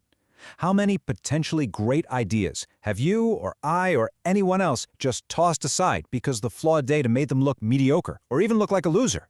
How many holy grail systems have been overlooked simply because of this fundamental data problem? Look, the takeaway from all of this is crystal clear. Unless you are absolutely certain that your historical data is fully and properly adjusted to reflect the total return, that means every split, every dividend, then your backtesting results aren't just a little bit off. They are most likely completely and fundamentally wrong. And that's really the final thought I want to leave you with. The next time you pull up a chart or you run a backtest, just ask yourself, what is this data not showing me? What illusions might be hiding in here? Because somewhere, buried in the noise of all that flawed data, could be the very signal, the very winning strategy you've been searching for. So, let's talk about something that trips up so many traders. It's this silent killer in system development, a problem that can take what looks like a perfect strategy and make it completely fall apart the second it hits a live market. It's frustrating, it can be incredibly costly, and today, we're going to unpack exactly why it happens and, more importantly, how you can see it coming. So, let me ask you, have you ever been there? You know, you spend weeks, maybe even months, glued to your screen, testing a new strategy. You're tweaking the parameters, running simulation after simulation. And then you see it, a beautiful, smooth, soaring equity curve. And you think, this is it. I've found it, the holy grail. It's an amazing feeling, right? But there might be a massive trap hidden in plain sight. You know, the trading system developer Keith Fitschen put it perfectly. He said the absolute worst part isn't just that the strategy fails, it's trading it, losing real money, and then walking away totally confused, never knowing why your holy grail failed. That right there is the painful mystery we are going to solve today. Okay, let's dive right in. Here's our game plan. First, we're going to talk about the Holy Grail trap itself. Then we'll define the main culprit, a little something called curve fitting. After that, we'll walk through 3 real-world case studies that show just how sneaky this thing can be. And finally, we'll talk about how you can develop a kind of sixth sense to spot these traps in your own work. Look, every single person developing trading systems dreams of finding that one perfect strategy. I mean, the promise is just so seductive, right? A reliable, repeatable edge that just prints money. But that dream can be completely shattered by this one single, often misunderstood problem that just quietly poisons all of your hard work. And I want to be crystal clear here. This is not just some academic theory. The source material we're looking at is very blunt about this. Blindly trading a system that's been curve fit can easily cost you tens of thousands of dollars before you finally realize what's happening and pull the plug. It's a real, tangible financial risk. That's why getting a handle on this is just so critical. All right, so let's put a name to this beast. The term is curve fitting. Now, you've probably heard that term thrown around before, but its real danger isn't in the textbook definition. It's in all the subtle, sneaky ways it shows up where you'd least expect it. So at its heart, curve fitting is when you've accidentally designed a system that fits the past data too well. Think of it like this. Imagine you're trying to make a key for a lock. Instead of figuring out the pin mechanism, you create a key that perfectly fits every single scratch, rust spot, and dent on that one specific old lock. That key will fit that one lock beautifully, but it won't open any other door because you've modeled the noise, not the actual mechanism. In trading, that's when your rules describe historical randomness, not a real, repeatable pattern in the market. Now, the number one cause that everyone points to is having too small of a sample size. Not having enough trades in your backtest to build a solid model. And look, that is absolutely true. It's a huge factor. But the cases we're about to dive into are different. They show how curve fitting can creep into your work even when you have tons of data, all through these subtle little logical mistakes that are incredibly easy to make. All right, let's get into our first case study. This one involves a stock pair strategy. And the idea itself, well, it sounds brilliant on the surface. It's market neutral, seems low risk, and it's based on a really solid sounding principle. Here's the logic, and it's pretty compelling. You find 2 stocks that usually move in tandem. Think 2 big banks or 2 giants in the same tech sector. When their prices temporarily split apart, one zigs up while the other zags down, you short the one that's flying high and you buy the one that's lagging. The whole bet is that sooner or later they'll snap back together, and you collect the profit when they do. Sounds like a can't-lose plan, right? Well, this is where the fatal flaw was hiding. In the first version, the developer took the entire historical database of like 1,300 stocks and found pairs that had a high correlation over their entire lifespan. Do you see the problem there? On, say, January 1st, 2010, you would have had no idea what the correlation was going to be for the next 10 years. This method was leaking future information into the past. It was cheating. The right way to do it would be to only use data available up to that specific point in time to find pairs, just like you would in real life. And when the developer fixed that, the strategy went from disappointing to completely, utterly untradeable. So the big lesson here is pretty simple but so important. Anytime your backtest uses information that you wouldn't have actually had at that moment in time, you are curve fitting. Period. This is sometimes called look-ahead bias, and it is one of the most common and one of the most devastating mistakes you can make. It just completely invalidates your results. All right, let's move on to our second case. This one shows a totally different kind of trap. We're not talking about leaking future data here. We're talking about making wildly unrealistic assumptions. This involved a long-only stock system that, on paper, looked like an absolute monster. The secret? Using limit orders to get the perfect entry. So the strategy was to blanket the market with a huge number of limit buy orders, like 50 to 200 of them, all below the current price right before the opening bell. The hope was that you'd catch a few stocks that dipped for a second and get filled on maybe 20 positions. The backtest just assumed that if the price even kissed your limit order, boom, you got a fill. And the results? The source literally says they were astronomical. I mean, it looked like a license to print money. And right here, this is the huge disconnect between a perfect, clean simulation and the messy, chaotic reality of the market. The backtest made 3 huge, overly optimistic assumptions. First, it assumed a 100% fill rate. But in real trading, the developer only got filled on about 8 out of 10 of the best trades, the ones you really wanted. Second, it assumed zero slippage. In reality, fills often came at a worse price. But the third one is the real killer. The backtest just randomly picked which trades got filled. In the real world, the trades that did get filled were often the worst ones, the stocks that just blew right past your limit price and kept on falling. So when you add all that up, what happened? A strategy that looked like a Hall of Famer in the backtest turned out to be just so-so at best. This is a painful classic lesson in how your backtest assumptions, especially around things like order fills, can be a hidden form of curve fitting. Now for our third and final case. And I gotta tell you, this one might be the most subtle, most insidious trap of them all. It involves a technique for ranking or scoring trade setups to try and filter for only the absolute best of the best. Okay, let's walk through this one carefully, because it's a bit of a mind bender.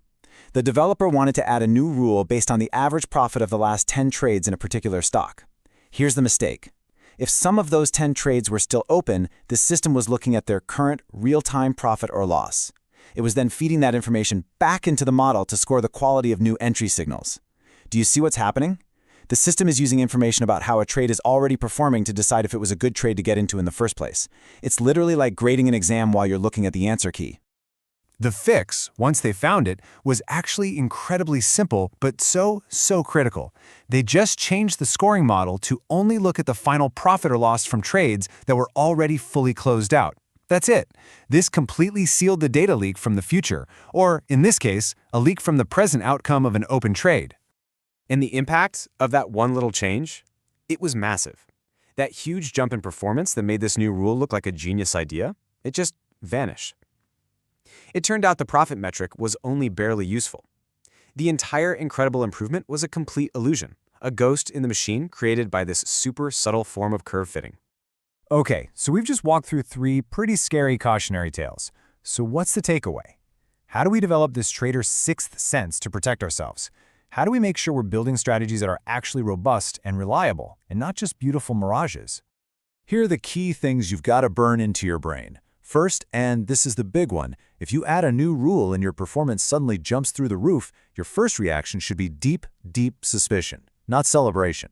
Go back and figure out why.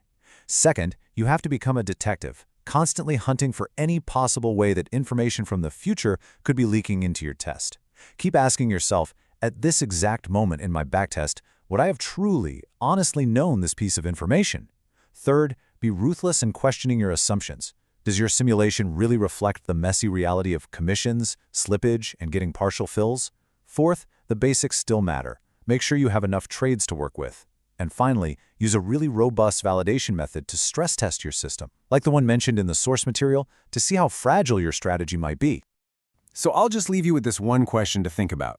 Next time you're looking at your own work, the next time you find that perfect, beautiful equity curve, just take a second, step back, and ask yourself, is this performance real? Or is it a beautifully fit illusion, just waiting to shatter the moment it hits the real market?